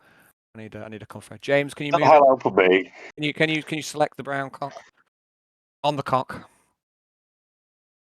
It's not me. I can't select it. On the leftmost of the screen, please. You're muted as well, sir. I need to know. I think it must be brown if it's brown. Oh. I think the glasses need to stay. Yeah, I do. Yeah. James, is it you? Brownie. Yeah. He acts all pure, doesn't he?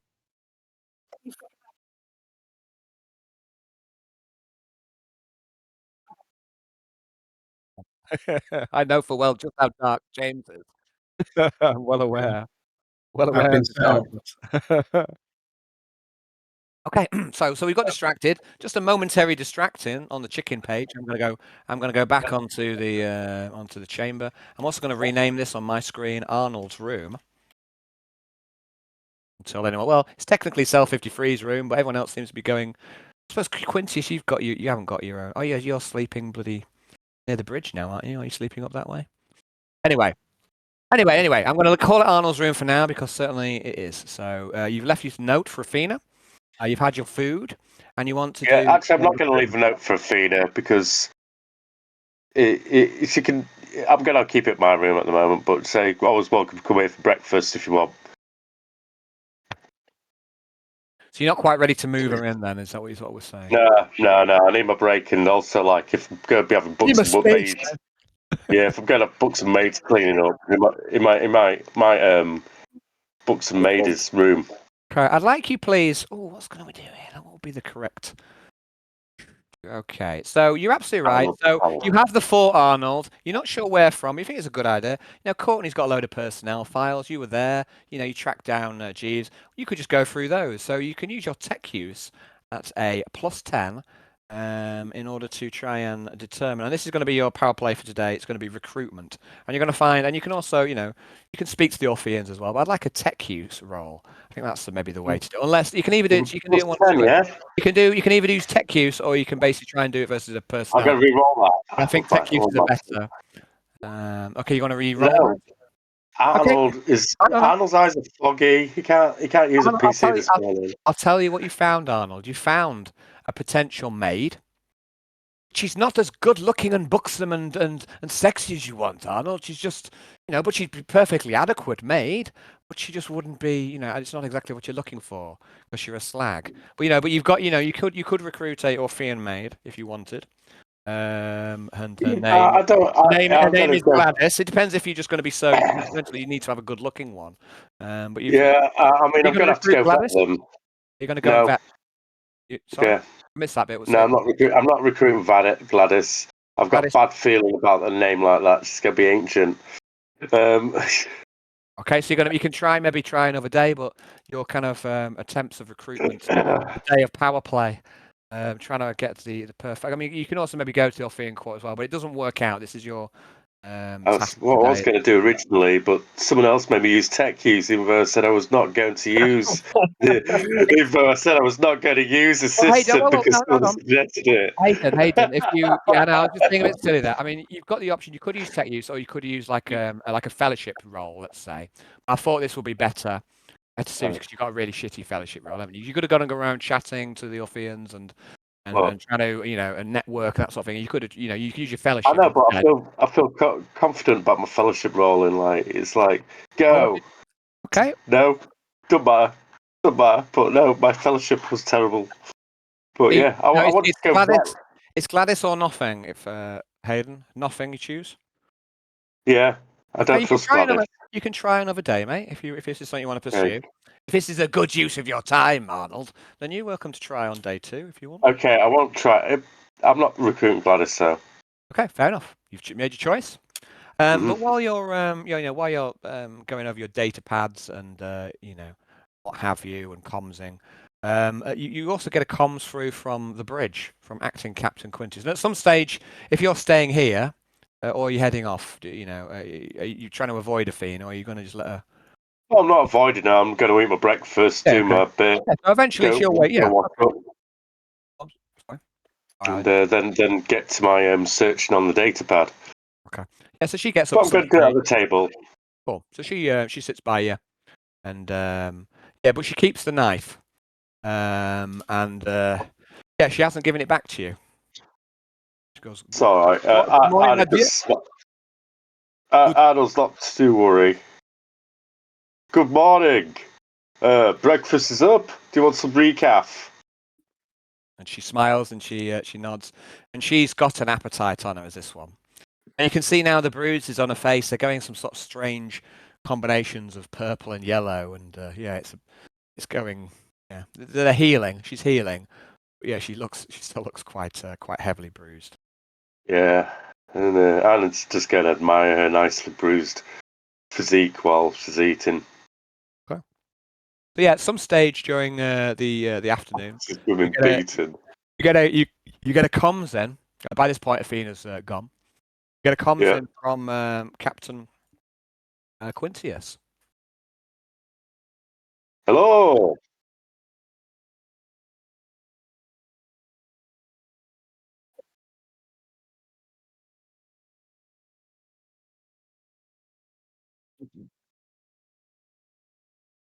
I know. Where were you last night?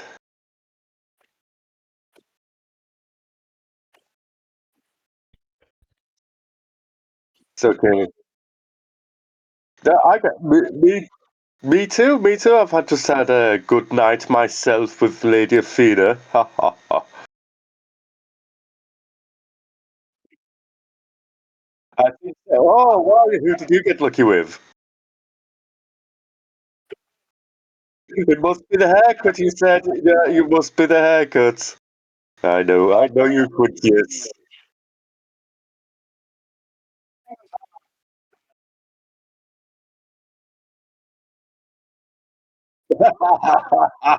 Sorry, can I have a? Can I have a?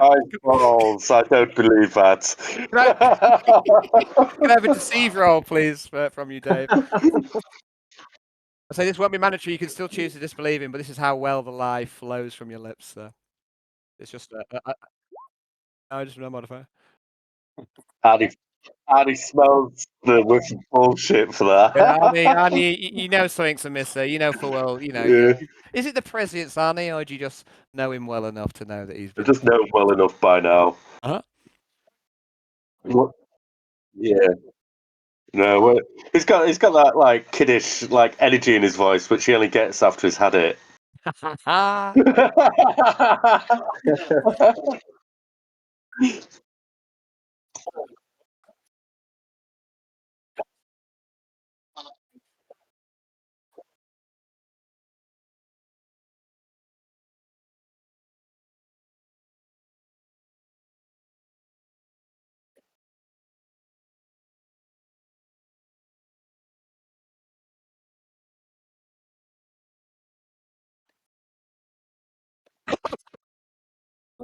Oh, okay, all right. I thought you laughed.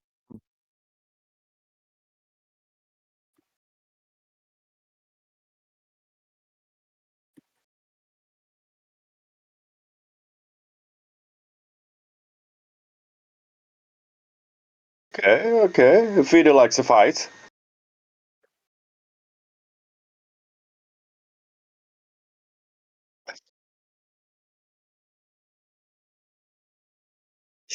Oh, that's normally works. My intimidation. I say I could still offer to crush his skull if he goes out of line. That usually works.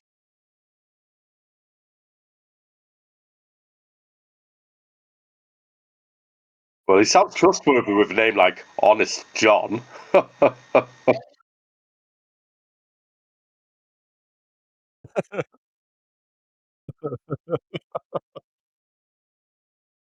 Okay, what's the second? What? All right. See you later. You call back again. You get another comms in, Arnold. What do you want? Honestly, haven't we just spoken?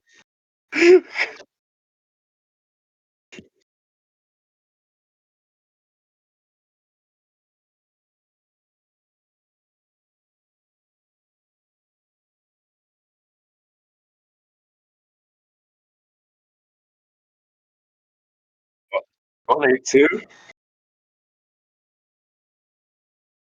Do I need to bring a +1 or can I not? I mean, if I bring one, will I get less food or more food? Fuck's sake.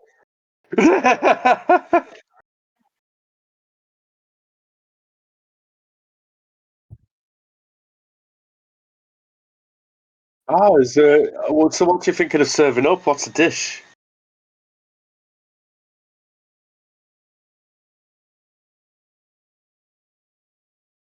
Oh, have you had fish pig before? Oh yes. No, it's one of the best. Fish pit.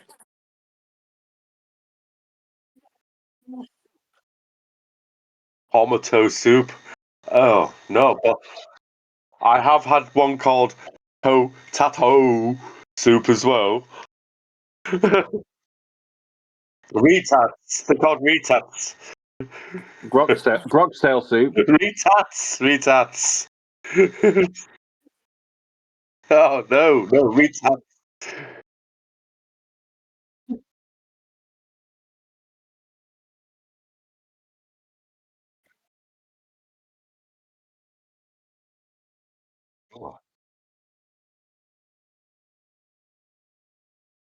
What what's Rashar soup?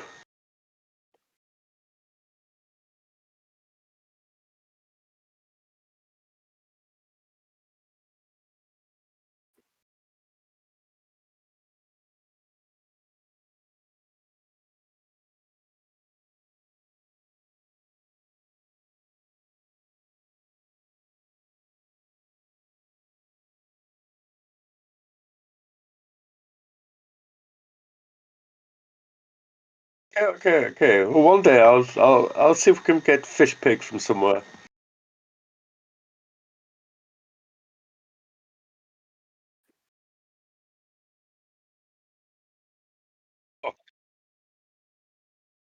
I know. I've just feel your pain. I've just winked back at you, and you never saw it either.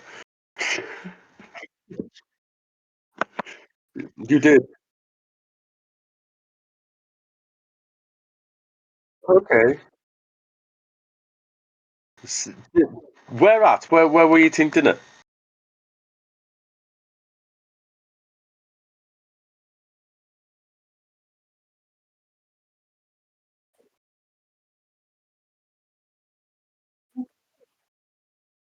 Oh, we were eating in the briefing room.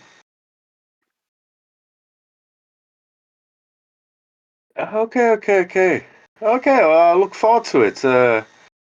Maybe bring a +1, maybe not.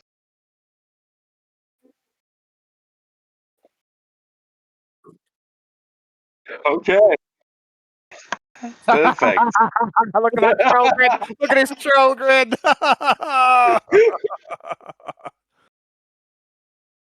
I'll see you later then. You made him.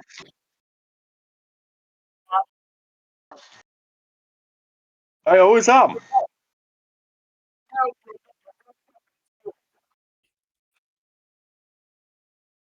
Okay, guys. Okay. If I can just jump in a couple of points. So, firstly, you say that Honest John thing today. We won't be doing that in today's power play, but we can, if you wanted to book it in for tomorrow's, like as in day 2 power play, we can do that. Yeah, that's fine. So I think you've got yeah. So I think you've already done your day 1 on Quintus, if I recall correctly. Yeah. So, but that bit we can do, and if you want to book it in for both of you, that'll be your day 2, and that gives us something to think if you're happy to do that. So that is you want to. So this guy, just give you a background. This is one of the Orpheans, I think it is, and you wanting to speak with, isn't it? He's like an Orphean of note, and you might have even, I think Hayden, you might have even heard the name as well, because you've had a lot of interaction with the Orpheans and in your boot camp. So yeah, he's basically. I think he's Good one of chance the. for me to. We off down to the Orphan Quarter as well. Be a good chance Yeah, for me to have like a bit of side vetting action going on for a Yeah, maid. it's ideal, mate. So if you want, we can book that in for day 2 of your power play, and that'll give me something to work towards. So Okay. the other thing is when Captain Quintius said to you, "You can't see my face," his actual voice then just you heard that repeated through the comms. It went, "You can't hear my face," and it's kind of Quintius, but it's almost like drawn out, and it's like and a bit weird. The comm system's clearly playing up, so he repeated that again, but it was kind of distorted, so it kind of fed back in. That was a little bit strange. Really? I tried to say at the time, but it didn't. You're both talking. The other thing I want to say is if you can think about what troll person you're bringing along, Hayden, as your +1, please tell me. Please tell me. You can contact me. On the QT, but before the actual dinner section, which it doesn't look like it's going to be today. Probably looks like it's going to be the next session. Then I can get some warning, and that allows me to do some prep as well. But I know as soon as I saw that, I could just see that your mouth, and it's just going. I can cause mischief here. A +1. I have the power to cause a faux pas. Anyone? What you please interrupt. Yes, that's fine. Okay. So yeah, I'm like you give us the thinking like arm or something like that. I just want you to How give me some doing? heads up, Hayden. I want you to give me a heads up. That's all I'm asking for. Okay. All right. Yeah. I'll try to think of someone I like. Okay. So we've got your day 2 power play sorted, which is in the Orphean Quarter. That'll be a Bring scene. Yuki along or something. That'll be a scene for Arnold and Quintius with their matching haircuts. Okay. Oh yeah, that gives me something to prepare as well. Okay, guys. They're gonna make it shit policy for everybody to have the same haircut like in North Korea. Yeah. So guys, that's Hayden's. That's Hayden's day 1 of power play, trying and failing to get a buxom made. But we'll go on to this dinner section later. But I'd like to come to the last but not least. We're going to go on to Yarn. Now, Yarn, you've done your day 1 of power play. You've been mapping the ley lines, and you've also been working with Bu. So that's also Hayden's character there. You've been assisting with the mapping of the ley lines. So I'll just give you a little bit. I'll just read a little bit out of this that we've been just to the group. So. As this ley line mapping, it's been going on. Let me find my sheet, and we shall read you a little bit out. Where are we? Aha! Darkest Heresy. That it? Oh, that's nice. Not there. So where is it?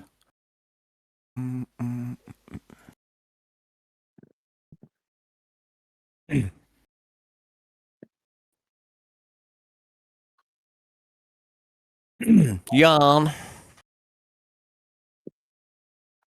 Actually, no, I'm going to send you another. Actually, I meant to send you a file, James. I sent you the wrong one, so I'm going to send you another email, if I may. Would you be able to bring that up in James? I sent you something, but I'm actually going to send you something else. It's not. I didn't send you what I actually should have sent you. There's nothing wrong with that. It's just not got all the information there, so I'm going to send you another one. So, and then I'm going to basically read through this. Okay, so I'm sending you another one. Oh, actually, let me just double check that because I might give you too much here. Okay, let me just try. Third time lucky. That'll be unwise. I've sent you the whole thing. Get a grip, man. I can't, man. I'm barely keeping it together, man. I'll take criticism from you when you run your game, James. Fuck that. Yeah, it's a fucking bloodbath, man. Honestly, they're always trying to sabotage you, these players. They're always trying to fuck with you, man. Just a bunch of trolls, man. It's not easy, man. Okay, so I'm going to send you another... I'm going to read through this. Yeah, so I think the one I sent you is perfectly fine. I'm also going to send you another one which has got a bit more information on it, okay? File, save as. Just doing it on the fly. That's how I normally do my GMing. I'll name it on the fly. Save. It could have been worse. I could have actually sent you the whole file that I didn't mean to send you. At least I evaded my fuck up before it became a full fuck up. But if I was a good GM, I'd have done it ages ago, right? You'd all be prepared. Everything would have been smooth as butter, right? Just like how Dave does it. Recipients. Oh, it's smooth with Dave. Dave's smooth as butter. There we go. Okay, so I'm sending it to you now, James, to True Brown, and this is a just another. Okay.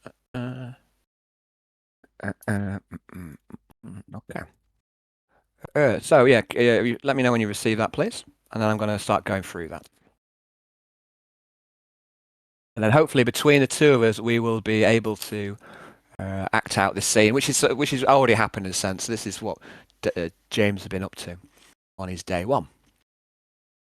Let me know when you received it, and then I shall begin.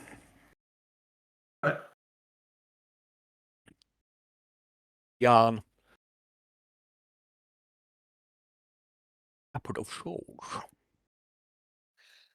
There's fucking loads more on there. Yeah, there's loads more on this one. Yeah, that's what I mean. This is basically what I'm going to read out to you, but I think the other one I read you is the bit that you need, which is basically the outdoor. So anyway, I'm just going to read through this. It just lets you know where we are, okay?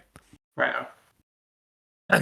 So, Yarn, Shepherd of Souls, you and your apprentice, Bu Barnaby, continue to map the ley lines across the ship. Conduits where the barrier between the physical world and the Imperium are thin. And at these nexus where the ley lines intersect, the walls are thinner still.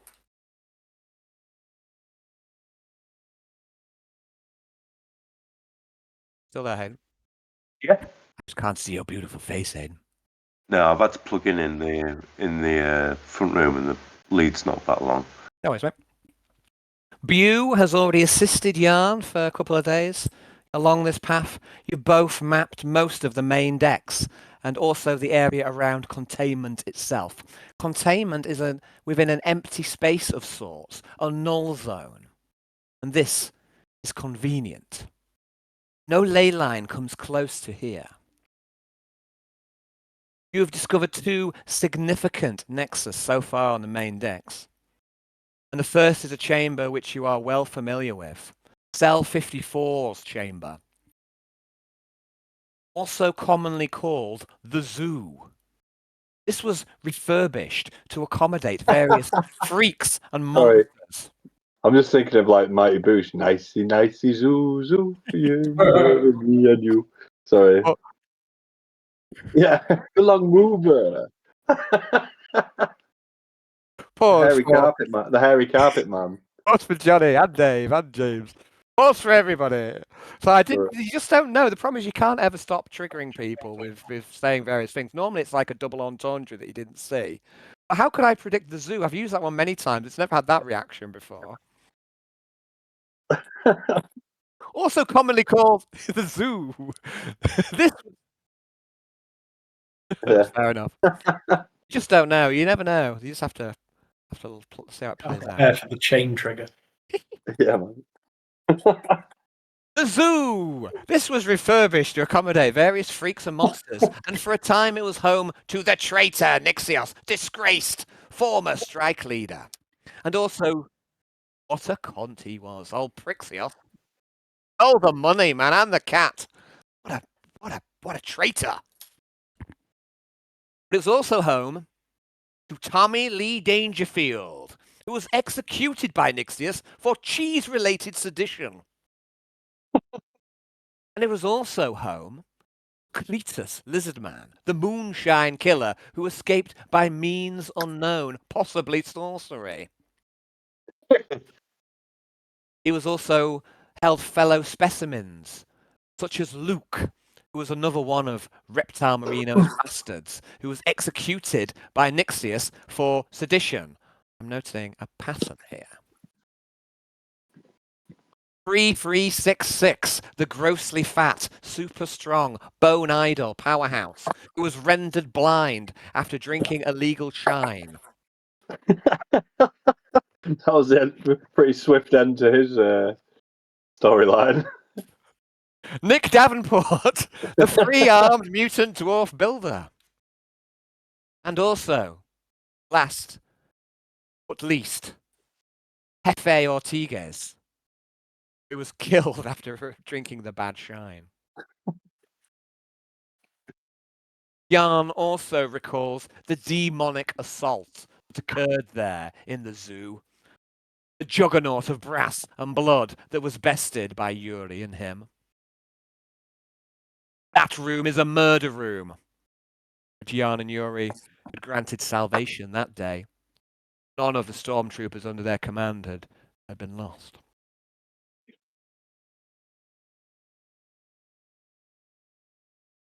Shortly after, Jan, you ordered the room to be filled with plascrete, and you bound it in a defensive circle of runes. Guards are posted there still. It will not be enough. There are the other nexus of note on the main decks is the Orrery, a holographic star map that is bound to the Malevolence's powerful augurs. And Yarn, you suspect there are further significant nexus in the overdecks, underdecks, and also in the aft section of the main decks. That given over perhaps to engineering. And you make your decision, Yarn. You and your apprentice head to the aft of the ship. And you notice as you travel that the aft of the ship is heavily militarized. There are stormtroopers, guards, naval troops, engineers, and there are new recruits. But you are allowed past all the checkpoints. And at one point, Yarn, a small servo skull notices you and follows you around thereafter, but you quickly lose your tail. And you force the skull into a vent using telekinesis. What's for Johnny? I like it. And both of you, Bew and Yarn, together, you take to mapping the aft of a ship, and it progresses in good order. And there are many minor intersections in the area, especially around the Indulgence, that area of luxury quarters that are given over to those of higher rank. But that's the very aft of the ship. lies engineering itself, a massive isolated section that encompasses the plasma reactor and the plasma engines. It spans the underdecks, the middecks, and the overdecks. And the whole of the aft of the ship, this section is incredibly fortified. There's new checkpoints, fortifications, stormtroopers and Inquisitorial guards are seen here in high numbers. And this is due to the aftermath of the Battle of the Brain.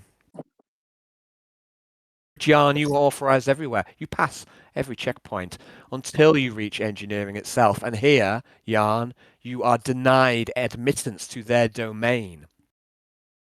There is a central circular door, heavy and thick, and there's a small army of engineers wielding custom weapons. There's gun servitors here and crude cyber mastiffs, and there's one massive engineer of Ogrin size and shape, still bedecked in galvanized rubber and heavy metal sections, and he wields a concussive hammer. This is a show of force from engineering. Alexa has come here before, and she was denied entry. It was not easy for her either. They boasted that not even the Inquisitor could enter without the engineer's permission. And Yarn, you make an assessment of this force. You arrayed against you and Bew. There's 20 or so engineers, a couple of gun servitors, 2 cyber mastiffs, and 1 massive Ogrin-sized engineer with a hammer. But Yarn, confident, hubris is it? He thinks that he can best them. And perhaps he can. The engineers are fodder. So you're not forced, Yarn, to progress here. You're not forced to map all of the ley lines of the ship, but it's the sense of perfectionism within you that wants to do a perfect job. You would have to go in and do engineering as well. And Bew looks up at you and he goes, "What now, Shepard?" Because he's clearly uncomfortable with this rising tension in the air. And Yarn walks up and down the battle line. The engineers, this small army in front of him, he walks up and down the line and he knocks his staff on the floor as he moves. He paces up and down. He has no respect for personal space. He's looking for a camera or an observation slit on the door. He's looking around. You're listening. You're watching. Yarn says rhetorically to the environment before turning his attention back to the army. Me out for a walk with me boy Bo, me mapping section by section. Things your eyes cannot see. And Yarn, he pauses right in front of the big Ogrin-sized engineer with a hammer.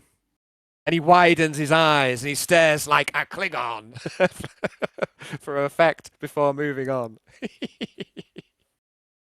I know just the Klingon you mean as well, James. Yes, he doesn't. Galron, the High Council. Yeah. Anyway.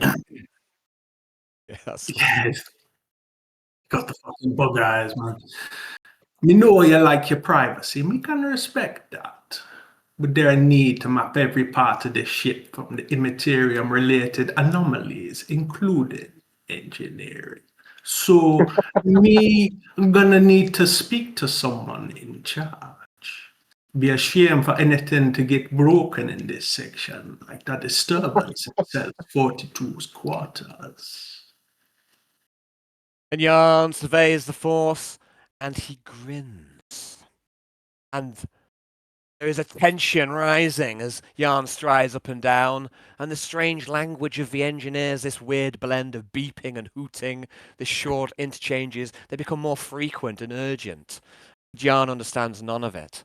Weapons are aimed at Yarn and customized, they're all different, engineer to engineer, and the dogs seem even more unruly, and the massive engineer seems to shiver with barely suppressed rage. And for a moment, just like the night before, violence seems inevitable. Sacrifice. Their nerve breaks. The engineers are fodder. They are scared of the shepherd. as they should be.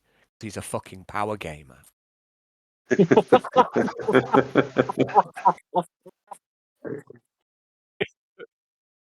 Their nerves breaks.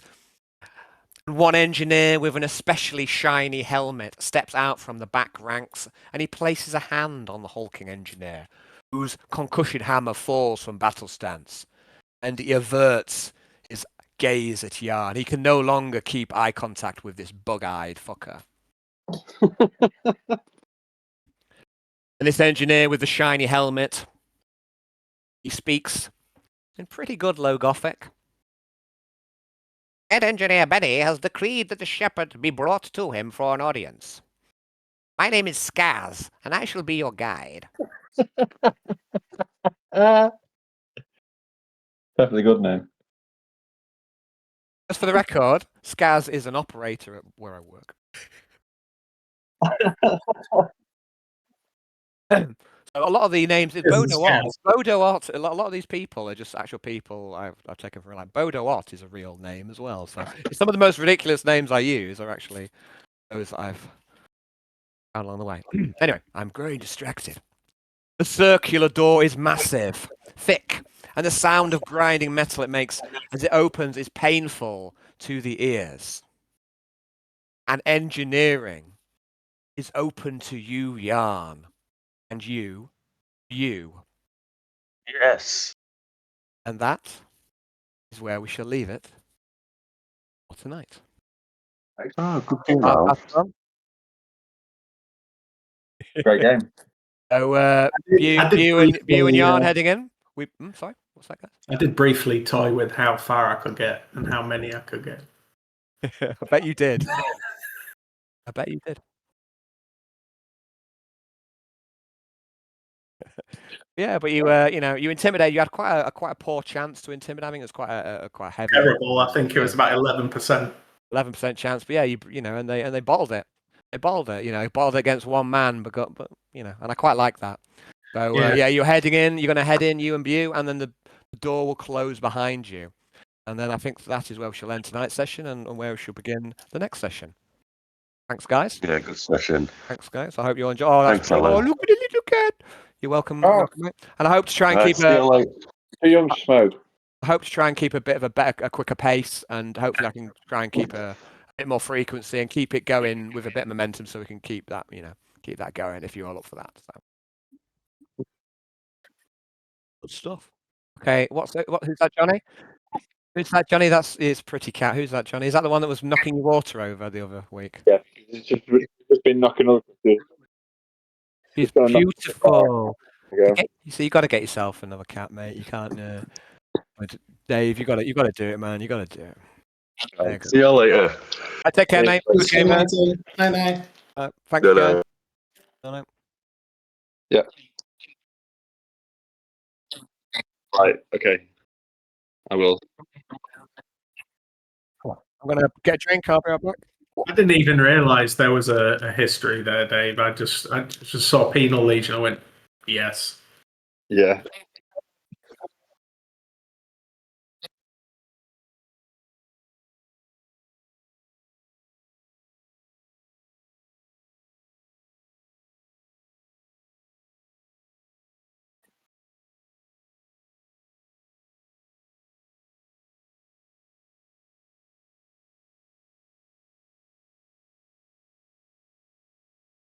That's pretty cool. I like that. I like the idea of a tank.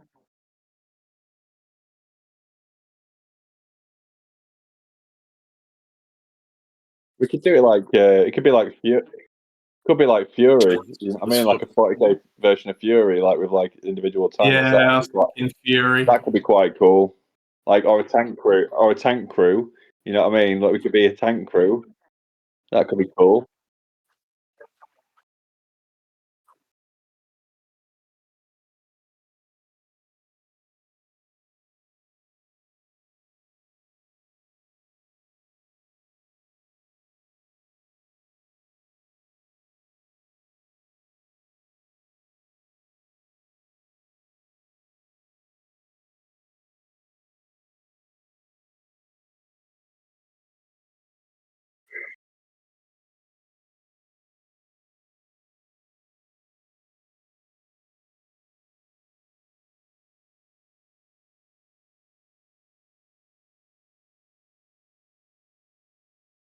That'd be cool.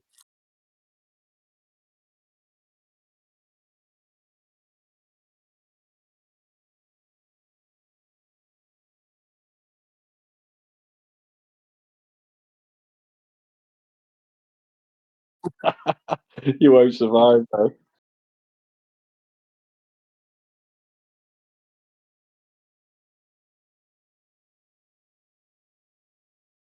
That could be.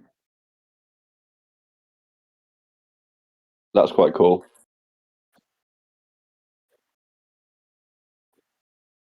Yeah.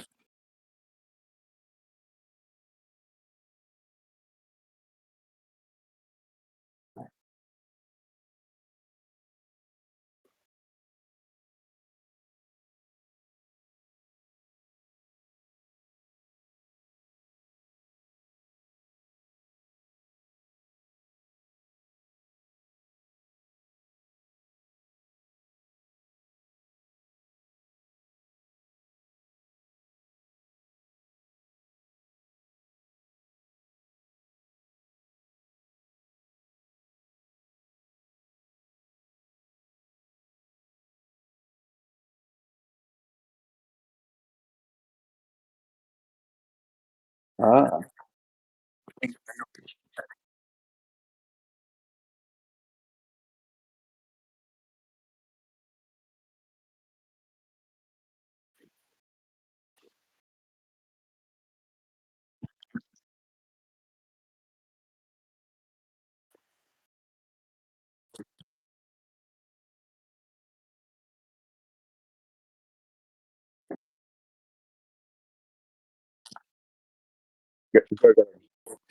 Yeah, that's cool.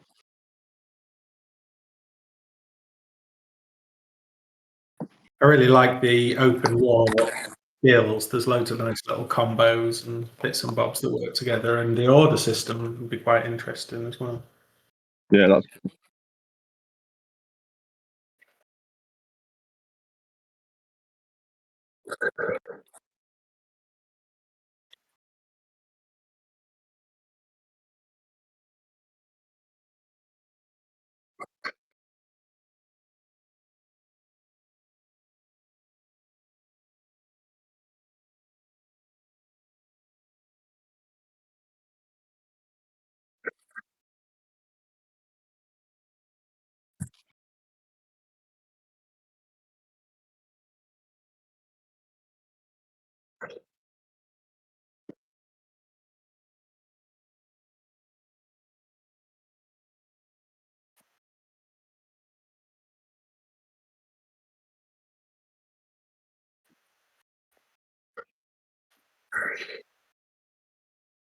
Oh,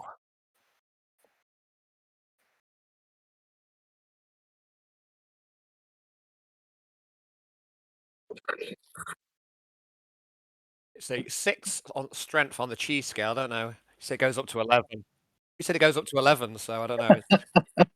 Yeah, when you talk of strong cheese earlier, it put me in the mind of this, and I forgot about it. Then I remembered. I thought, yeah, I can have some. I'm all for Stilton, mate. In fact, I didn't used to like it, but I've I didn't used to like blue cheese at all, but I've fucking gorged myself on blue cheese these days, and Stilton, I'm that the one that makes you wanna that the one that makes you wanna look at birds and plant vegetables and stuff like that. Get to a certain age, you go, oh, I could grow a bit of veg. Just get to a certain age, you do have to. Oh, this is absolutely fucking filthy. You can't see the sheen on it, guys. But I assure you that it's fucking humming this room out. Every now and then, me and Alison have some blue cheese, and we call it filth. Yeah, It this is filth. absolute filth, and I'm How gonna eat. who the fuck found Like, that? Lobstone. The cheese went off, and I thought, oh well, let's give it a go. Let's not waste it. Yeah. Oh, actually, that's not bad. It's Yeah, not wasting it all. There's a massive batch of it. yeah. Oh God, Oh yeah. Stick the. I mentioned the maggot cheese. The maggot cheese is a genuine Italian genuine cheese, thing. isn't it? Yeah. Yeah. Fucking madness. Right. Yeah. Oh yeah. Wires with the. thing on it. Yeah. Okay, now.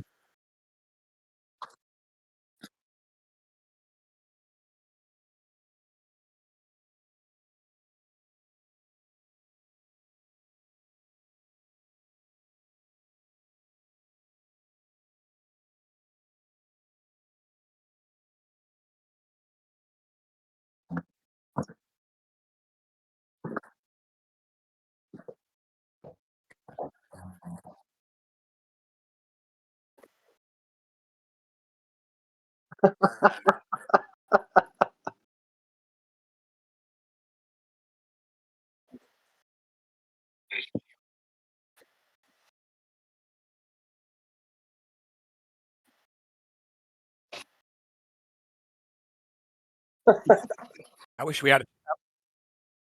I wish we had. I was about to say, I wish we did that at work. You know, just have like a fucking cheese. That would be good, yeah. It's just nothing like that occurs at our place. Oh,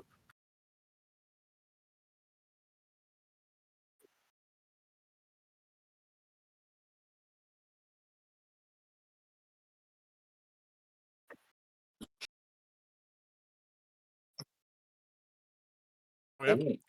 Well, so I'm perfectly happy in my current place and with my current career. I'm not looking.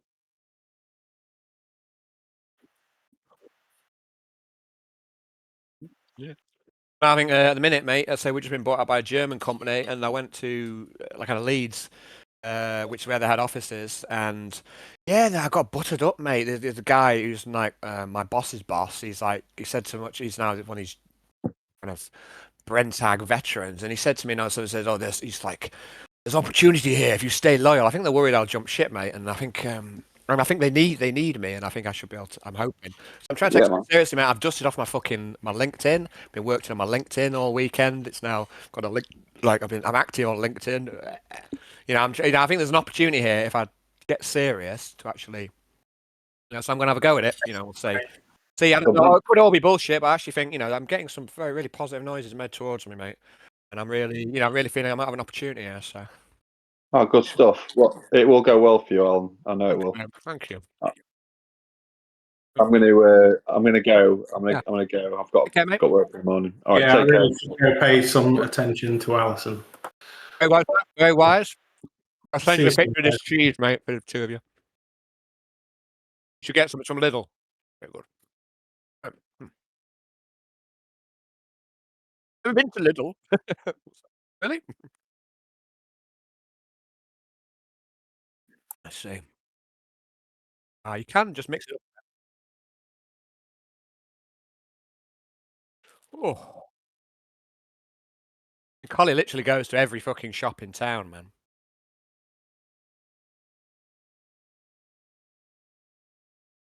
Mm.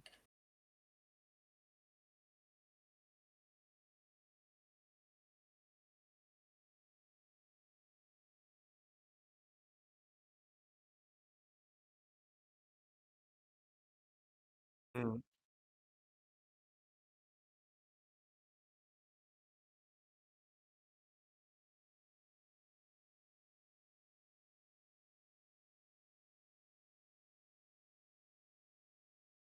Mm. Yeah.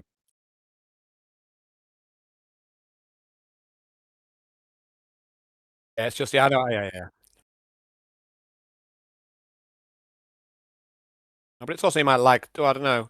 Yeah, the savings on because Nicole does that. She bargains on. She goes on all these different shops. You might get stuff cheaper, but what she pays in bloody I mean, God knows. Doubt she makes anymore, but she does get to. Yeah, it's nice. It is good having a girlfriend who's willing to do all that and go to all the different shops and look for all the bargains. And sometimes she picks up. Yeah, I couldn't be asked. I wouldn't. I'd never do it, mate. I would never do it. But it's useful to have someone else do it on my behalf. I really do like that. And sometimes the savings are significant because sometimes there's real good, things in one place and not in another. And she just goes round and yeah, it's one thing I'm very appreciative for. So we'll send a cheese.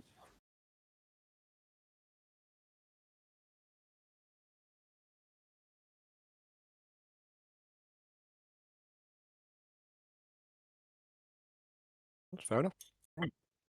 Mm. Yeah, I've got quite a good feeling about this trench campaign, mate. I think it's going to be a whole new vibe, all different groups coming together, and yeah, I think I've got a seems to be a lot of energy about it. It's got a good, that new kind of new campaign feeling always feels good. You know what I mean? That kind of energy. So I'm a bit wary, but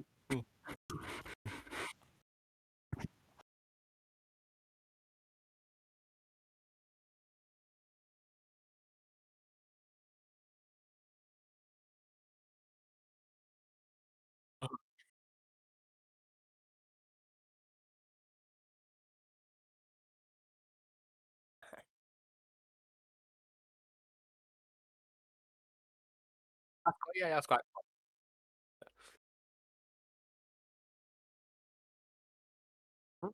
Yeah.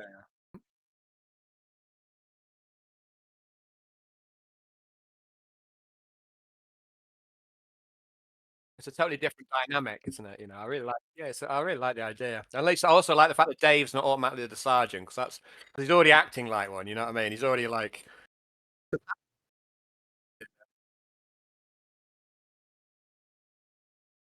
Yeah, that's it. And that's it. And that's why because he was like, "You got to vote, you got to vote." So do you know what I did? I took my vote off.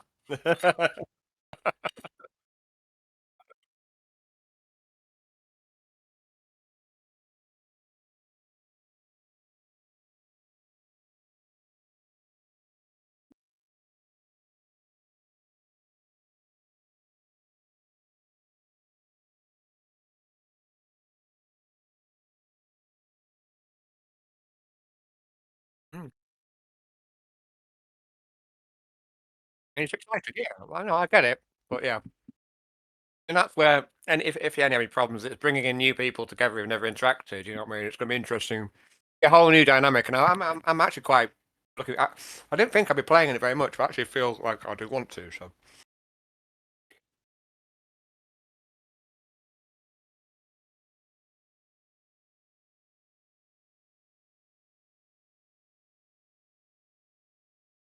part of it, yeah, I'll tell you, I have to consider you a good mate, a good mate. I'd say there's nothing I really keep hidden from you. I mean, some of it I don't want to put on Discord or record, but I think you're well aware. But I mean, I've had some issues. Nicole's had a couple of deaths on her side of the family recently. That's been quite, yeah.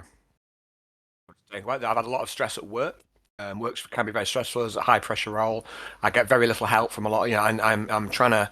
I get a lot that's expected of me. But I'm just running around bloody. I've spent a lot of my bandwidth on stuff I shouldn't have it. And the guy who works for me is absolutely fucking lazy. But I don't actually. He doesn't report to me. So I've got this position of kind of responsibility where if things do fuck up, exactly. So it can be incredibly frustrating that my actual, I need some fucking help, man. And so my job can be incredibly stressful.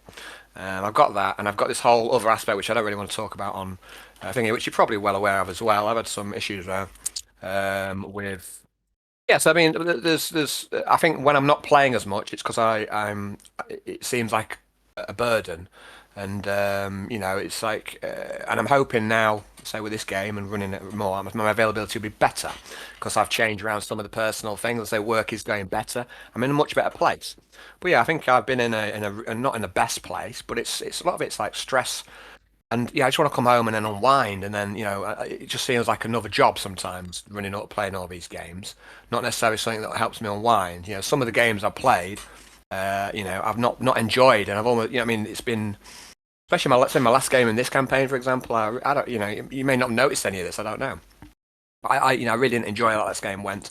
Wasn't happy with my own performance. This game, I'm really happy with how it went. Really happy. But certainly the last one in this campaign, the one before, it didn't go anywhere near what I wanted, yeah. And there's a few reasons for that. But in general, mate, I would say at the minute life is as good. It's been in a good while, but previously, yes, I've had a lot on my plate, and yeah, and I think it's yeah, I've just not wanted to play as much.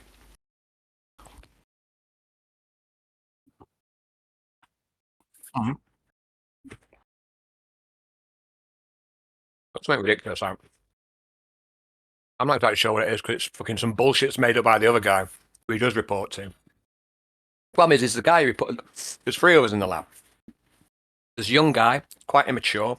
His name's Josh, young guy. He reminds me a bit of myself, just a slacker. You know, and he will do the bare minimum that is required of him. What he thinks he can get away with, and he can get away with anything. And everyone else seems to cover for him. So the guy he reports to, he's not his manager. He wants to be his mate.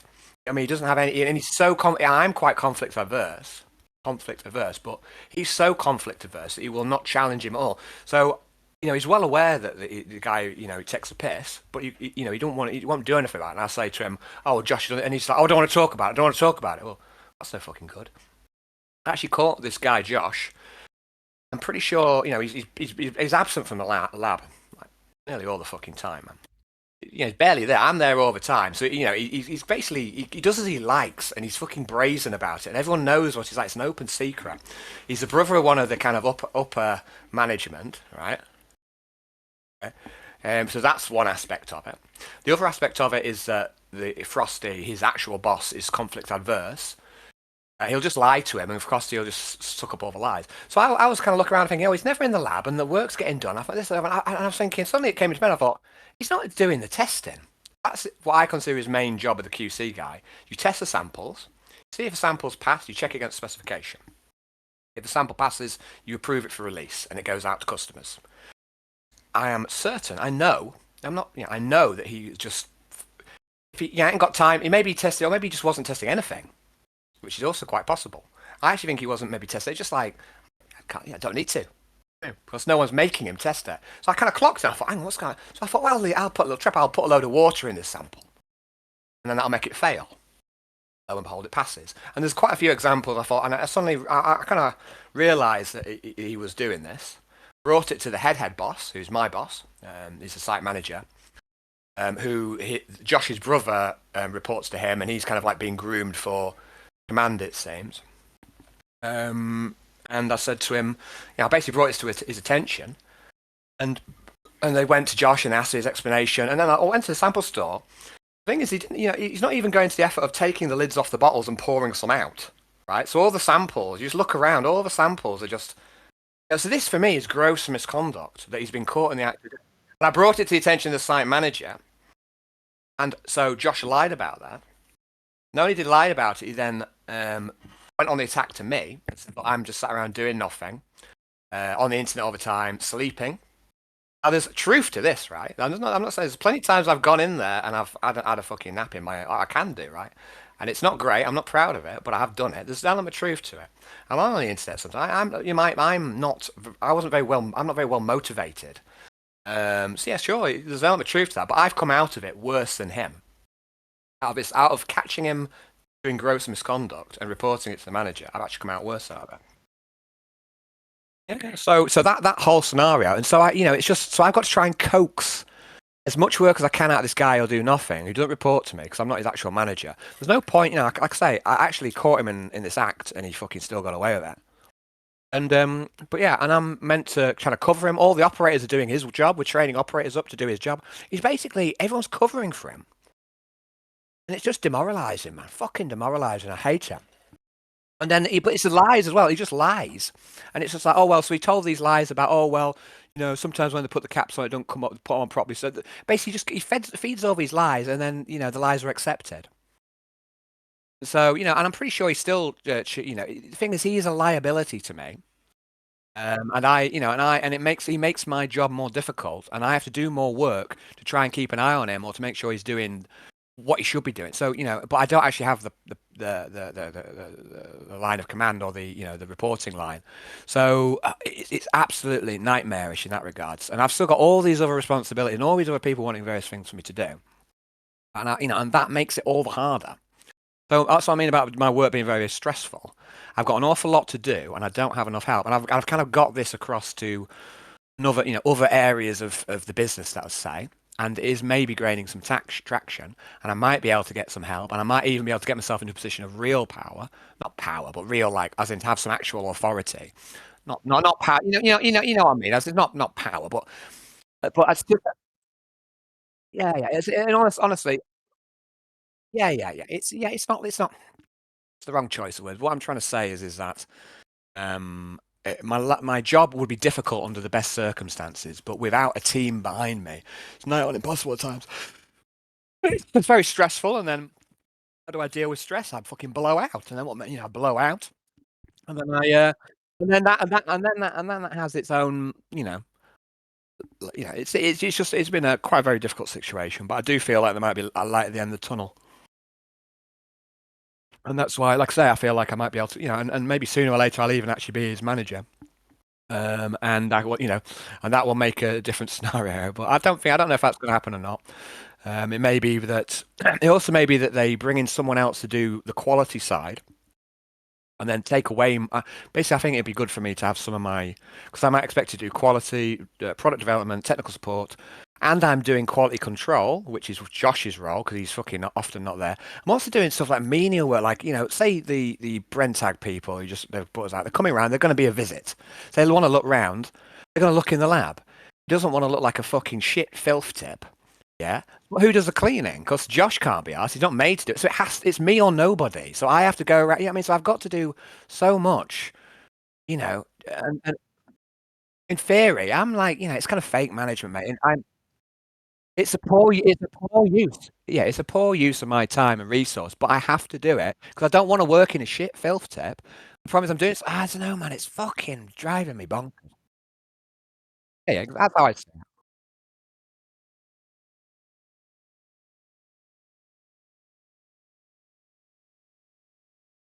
it. Yeah, yeah, for sure. Yeah. Mm.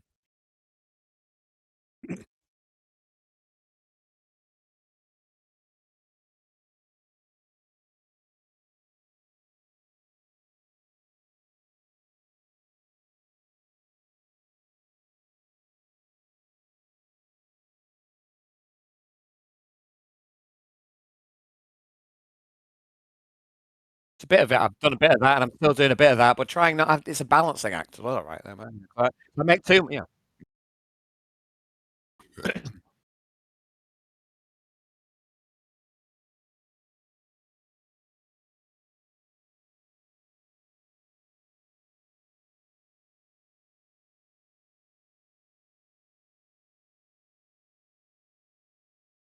It works in the lab. There's three of us in the lab, and in general, in practice, it's mainly me who's in that building during most of the time, and other people not. So but so he's in my orbit, but he's not actually. If I can ask him to do stuff, and I keep, he will do some work, and his entire career has been me trying to get him to do jobs. And he does do some, and he does do. In fairness to him, he's better, and he does more than he used to.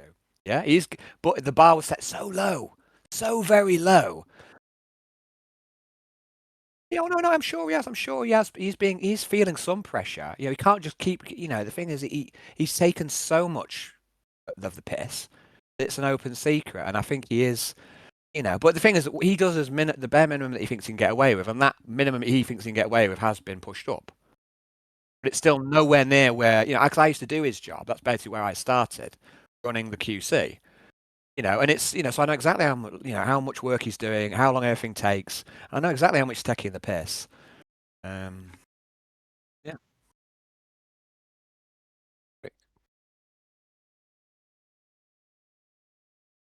Nothing. He hasn't got any qualifications. But ideally, he would have someone with some science background, GCSE science, maybe maths and English. Ideally, you could maybe have college chemistry. That'd be, anything. The minute he's got fuck all. He hasn't even got this math skills. He hasn't got any science. You know what I mean? His maths is awful. You know what I mean? He kind of looked into it. So what happened was he got taken on a while back because they just needed an extra hand, and he was kind of brought on in a sort of joint operations lab role, a bit as a gopher. And at that point, I've spoke to this guy about this guy before. He was a compulsive, a pathological narcissist, and he was very smart, very good, but he was also trying to overtake me, and he was playing all these games, and he was always lying, and he was awful in a completely different way. And they made a role redundant, and they got rid of one or the other, and they stacked it, so they kept Josh. So in any other circumstance, it would be Josh that had gone, and against any normal person, he would be out the door. Yeah. But because they wanted rid of this person, they stacked it in such a way that Josh, you know what I mean? So in some ways, he's been incredibly fortunate to have that role, but he just spurns that kind of look, because it's not a bad job what he's got for the area. But he still takes the piss, man. He fucking takes the piss like you wouldn't believe. No, and you know, for me, just not testing the samples, it's awful. That's like that leaves the company open to so much risk. And me.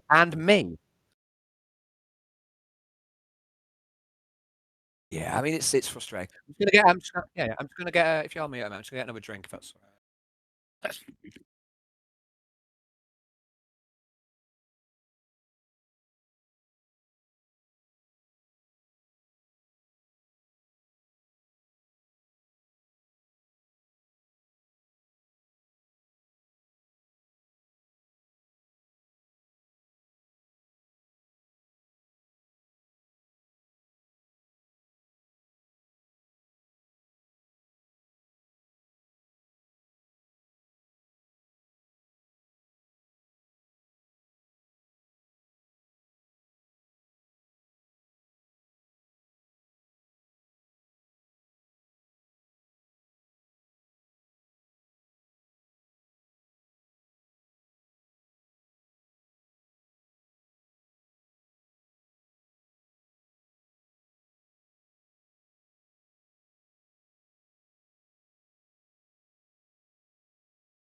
Oh, hello. Ah, yeah. I forget. No, I forget. I can't hear you wearing, which is good. But no, I forget that you can. You got one of them Wi-Fi headset.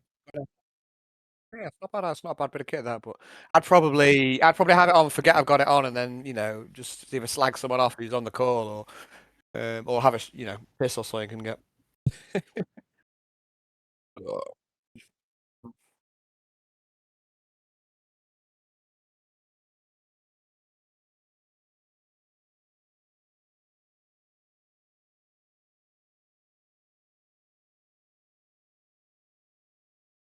Mhm. Yeah. I'm well aware, mate. Yeah, well aware.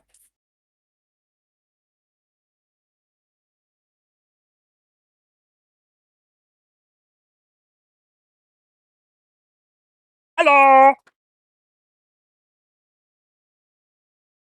Fuck off, Leanne. I didn't say that. I said fuck off, Leanne. Chuck, I suppose I open myself up when I use you as an intermediate. Uh, anyway. Hmm? Hmm? Oh no.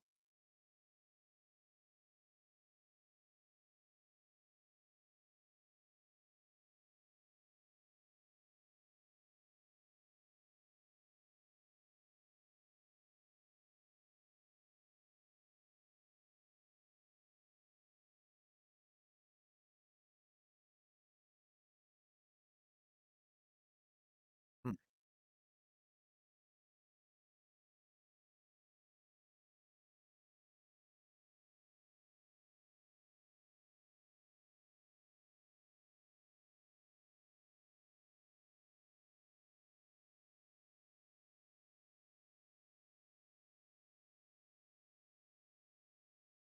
Hmm.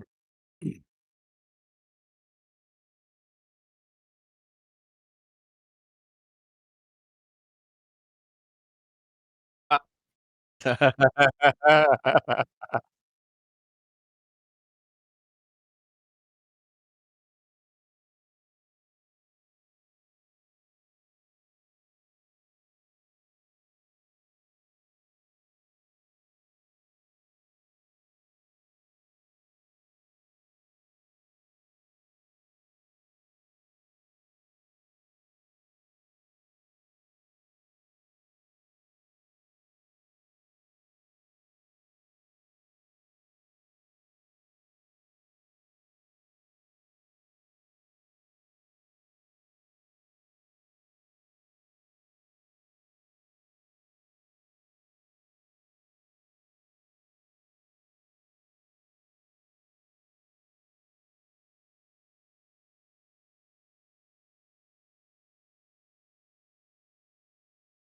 Huh?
Mhm.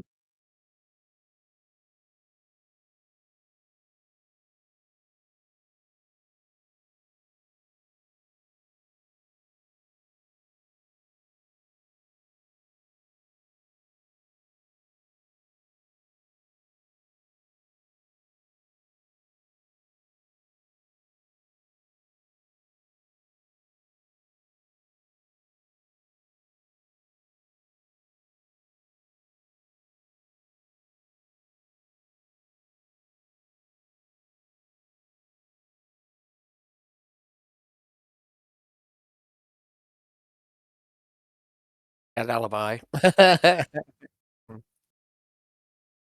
Good job, though. Isn't it?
Thank fuck for that, eh?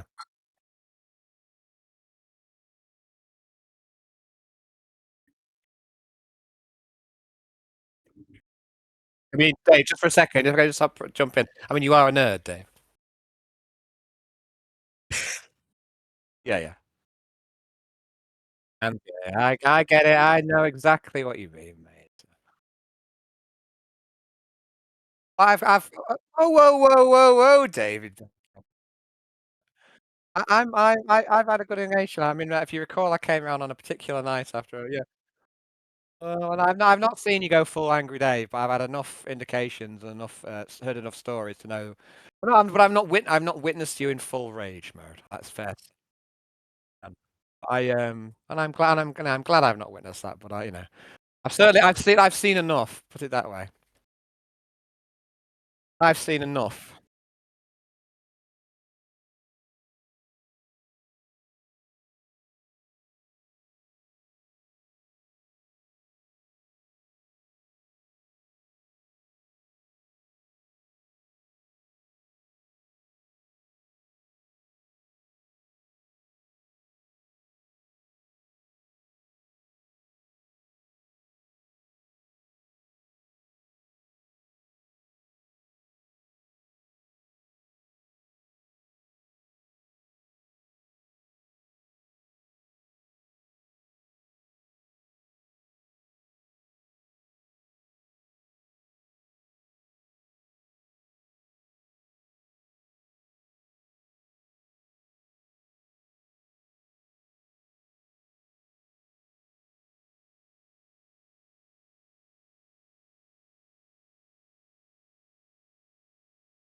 That's a fascinating story. No, well, it's a fascinating story in isolation.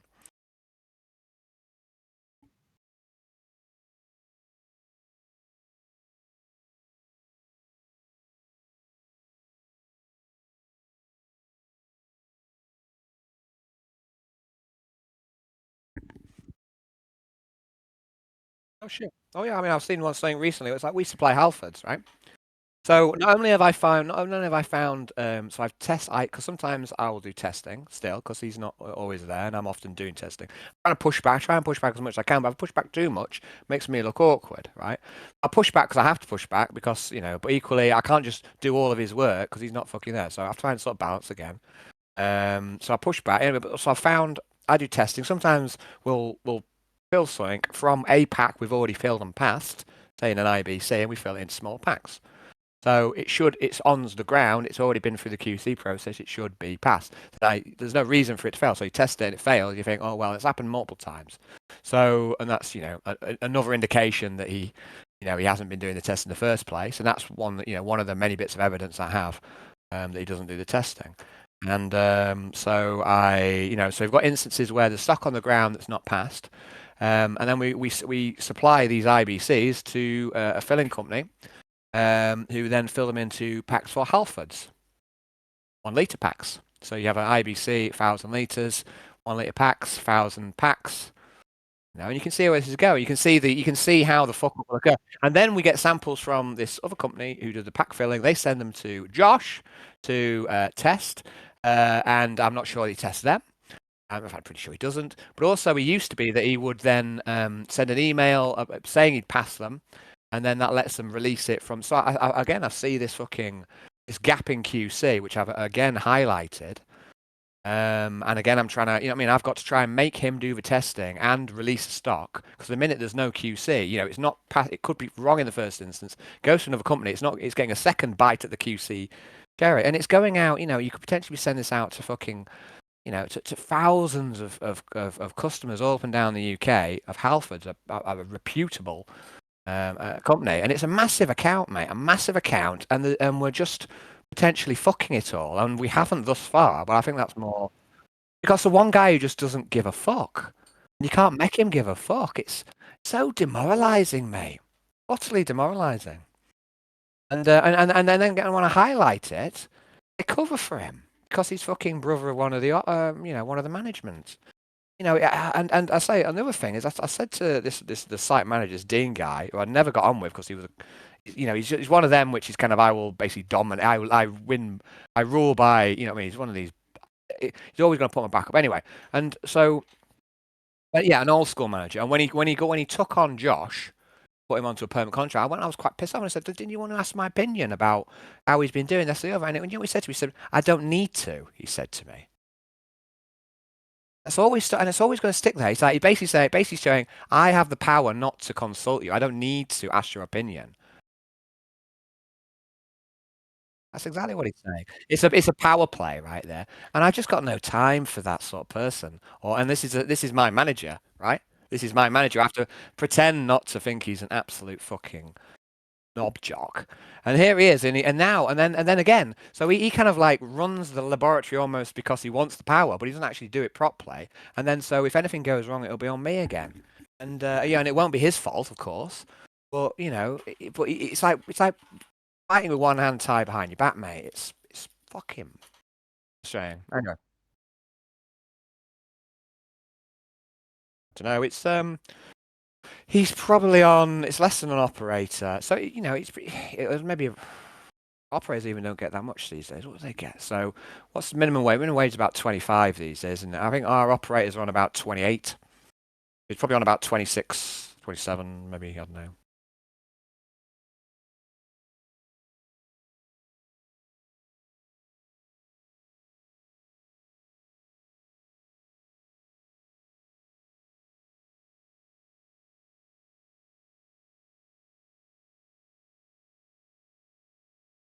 No. I don't disagree with that. The problem is all the salaries at our place are fairly low, and unless you force it, I mean, my salary would still be nothing. Like, so I keep every now and then I'll go, I just make some noise, threaten to leave. They need me, and I've managed to get my salary up, and I'm doing all right now. Yeah, so I'm doing as well as I ever had. But there's plenty of them there. The operators, their salary hasn't really gone up, and it's not that much better than minimum wage now. It used to be that an operator was a decent, and minimum wage was here. And then now minimum wage has gone up quite, but it hasn't kept pace. So now they're only getting maybe pound 50 more than minimum wage. And Josh is, so there's no real motivation there. Like, so.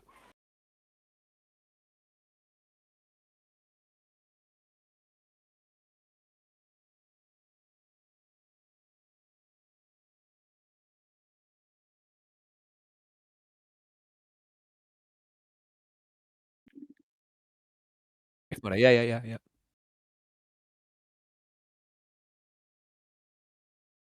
Mm.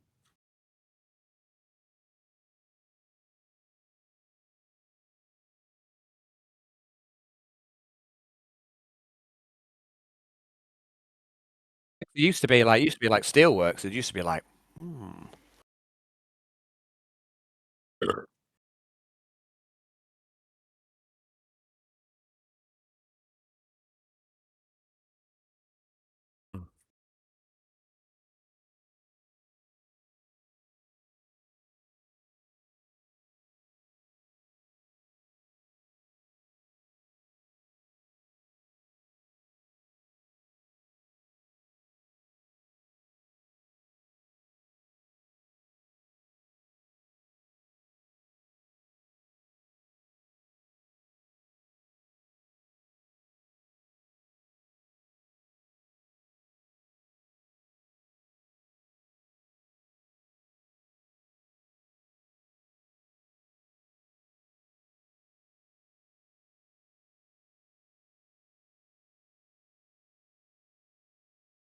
Well, that's the thing. I'm in a situation where I keep saying I'm looking to get another person in.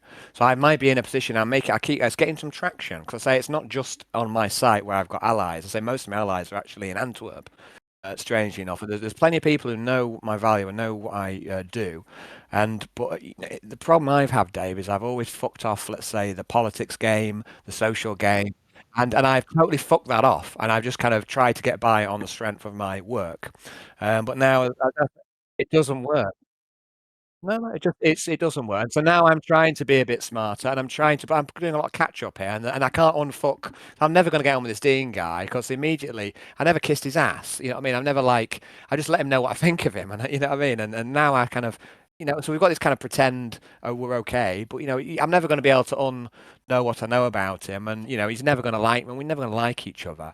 But the other, I am playing more now. I've got taken over by these Germans. I'm trying to, say I've got my LinkedIn now, and I'm trying to be more outgoing and trying to do a bit more schmoozing and socializing and I, and talk. Yeah, so I'm doing better at that side of things. But I don't know if I've left it too late. And yes, there is a hope to actually get someone in. So if you do know someone, that's good to know in the future.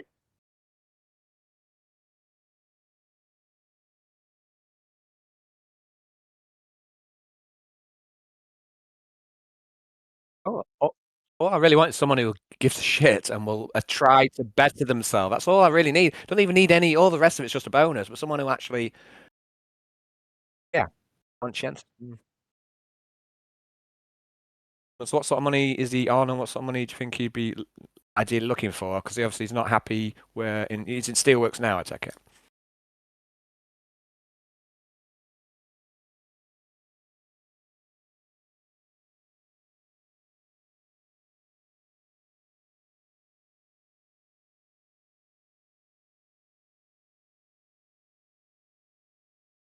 Yeah. They get a bit of sort of size. Okay.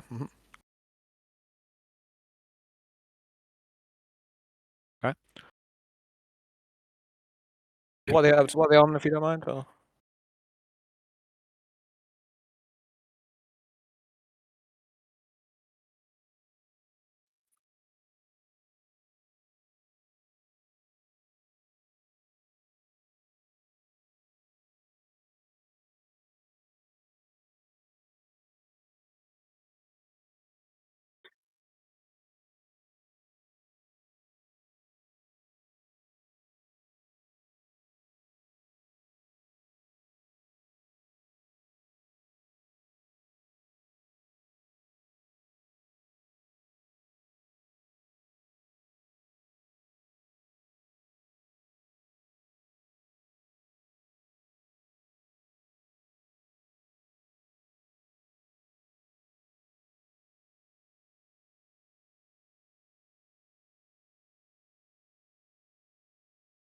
Okay. So it's like yeah. So he's on. Was it? Is it 30% extra shift pay? You said. Well, that's for shifts. Yeah. Okay. So so let's have a look. So what's that? That's you get my calculator out. So 25 times 1.3. He's on 32.5 then with shifts. So I mean that's good to know, mate. Because I'm literally in a position where I might be able to, and I might have some drive. So if I could, I can plant the seed. Basically, I've got someone. I might even be able to get someone. If I've got someone even in mind, then that might make my life a little bit easier as well. So that's good to know.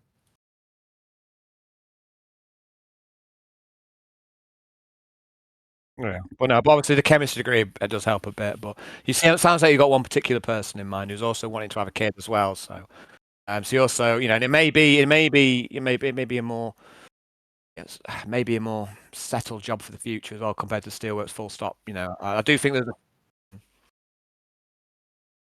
plenty of idiots, but yeah, there's plenty of idiots. Yeah, I'm not saying.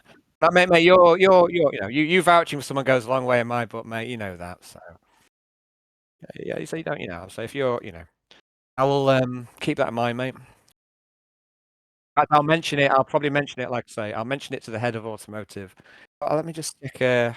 'Cause I had this the other day. I had this today, actually. It's happened today. It was what he said to me. I sent him a few WhatsApps. And what did I say? I said, on lab resource, young Josh is spending less time in the lab here as he is learning Brentag, because Brentag actually owned a wharf down the road already.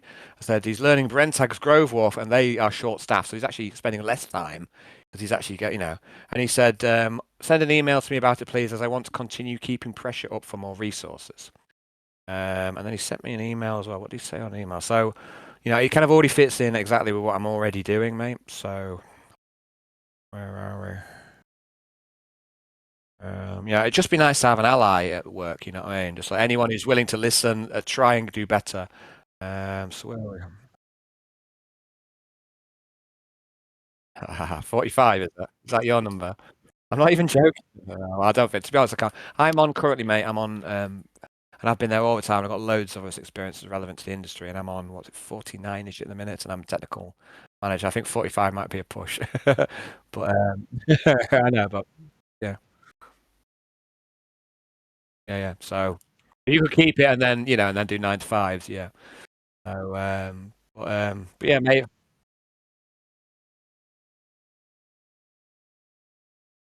I'm not starting to think. There might be opportunity for me to take mine up a bit more. There's an opportunity there. People are telling me there's an opportunity. I'm going to have a go at it. So this is why I'm trying to get myself into a better position. I'm doing homework. I'm trying to learn the chemistry that I should already know.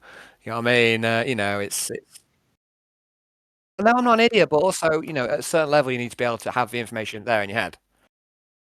You know what I mean? You need to be able to talk fluently. You need to be able to not sound like quite so, you know what I mean, frantic all the time. There's things that need doing before I can get to that state, and stuff like exercising and diet and lack of consumption, all these sort of things that are needed before I can move on to this sort of any further. Um, I've reached. The thing for me, exercise, right? It makes me so much less anxious. It's good for mental health. It makes me feel good. It's feel confident. When I was going to that gym a bit with the gym that Ed was going to, I was in a great place. Um,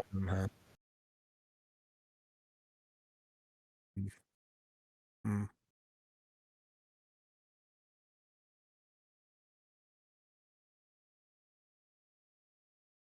mm.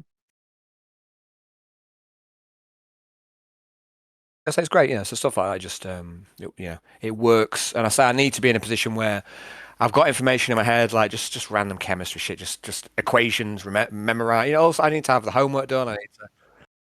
Yeah. I know, I know about the models, but I need to take up to another level, which includes exercise, lack of consumption, just generally being a bit better behaved, and and doing more homework and taking it more seriously, and also doing more politics and more socializing. And I'm just having a go at it, mate, because I say I've got an opportunity. I think I'm gonna try, I'm gonna have a crack at it, and I like money, and I like being able to provide for people around me, and that's I don't even really need that much for myself. But I do like to provide, and it makes me feel like a real man. Me bring fire and meat to.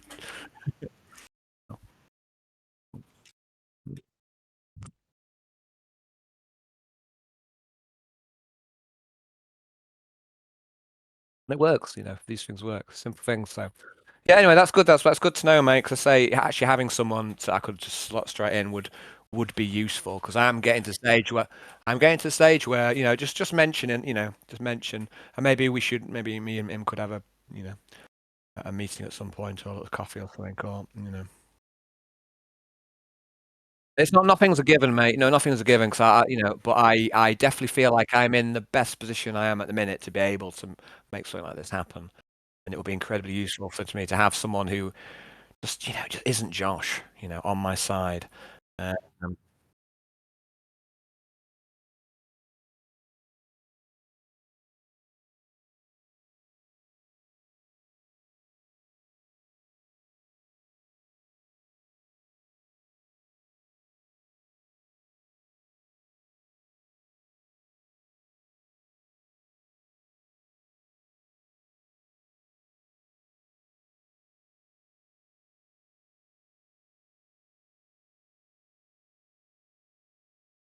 what else?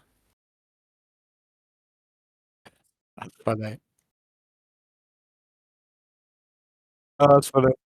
I've got a guy in. Yeah, that's funny.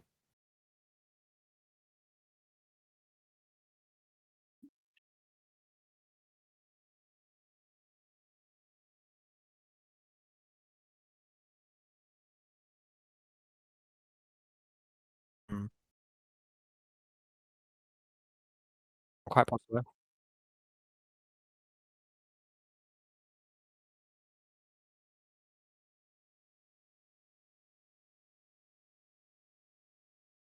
Cool.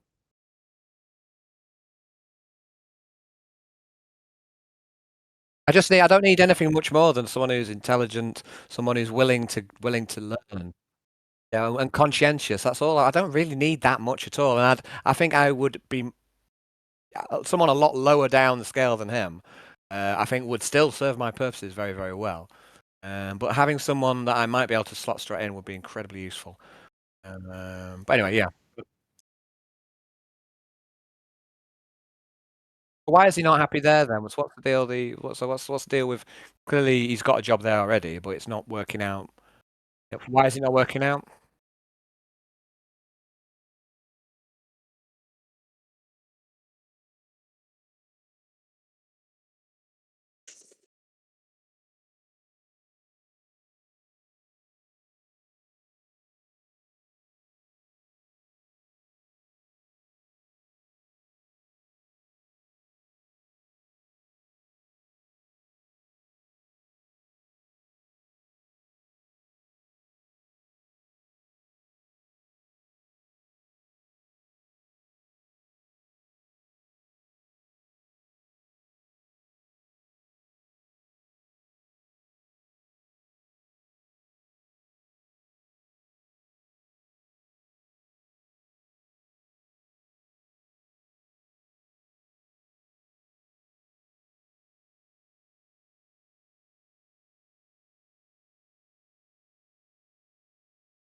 Yeah, it's just busy work at that point. Yeah,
yeah. Basically, what you did, Dave, is you put his back up because you're a really aggravating cunt. That's what you did.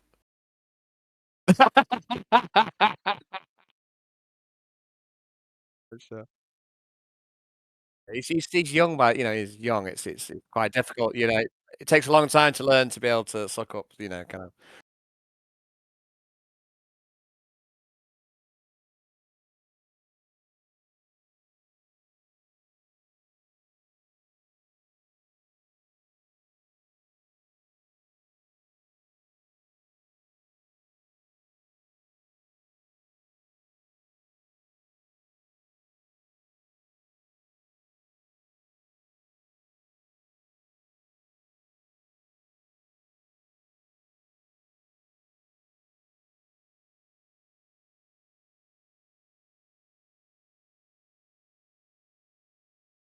Yeah, so, yeah.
Mm. Yeah. I mean, these things happen all the time. Anyway, Dave, I'm getting towards my bedtime. It's been a interesting little chat, and yeah, and it's good to have that in mind, mate, and to say, I'm in as good a position as any to maybe be able to make something happen there. So, but yeah, but I think everything takes forever anyway. But I don't know. I just don't know. And there's lots of uncertainty kicking out at the minute. We've been bought out by this new company who's the world's biggest chemical company, and we're just a little spit, right? Yeah, you know what I mean? And you know what I mean? And they're like buying stuff and also gonna just like they're gonna cut jobs, but they also want to invest. They've also got big pockets, so they can invest. You need to make the case for the investment.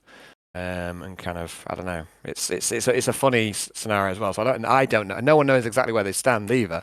So, but there is opportunity here, I think, and yeah, and that's good to know. And I shall see what happens. So, yeah, I'm sure. Yeah. Just I mean, I say nothing's set in stone here, but it'd be just nice to know that there's, yeah, so the sort of numbers you're floating around for a 9 to 5 doesn't seem impossible for the right person.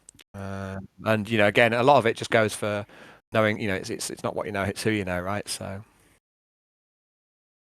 It's over time, so and it might be that this is maybe I'm the person that you need to know in this particular moment. So who knows? Who knows? That's never been me before, but maybe now. Well, it's true. So, but yeah, it's good to know that, mate. And yeah, and I say a vouch from you goes an awful long way in my book. So you know that. Yeah, I know that. Yeah, yeah. Take care, mate. You take care.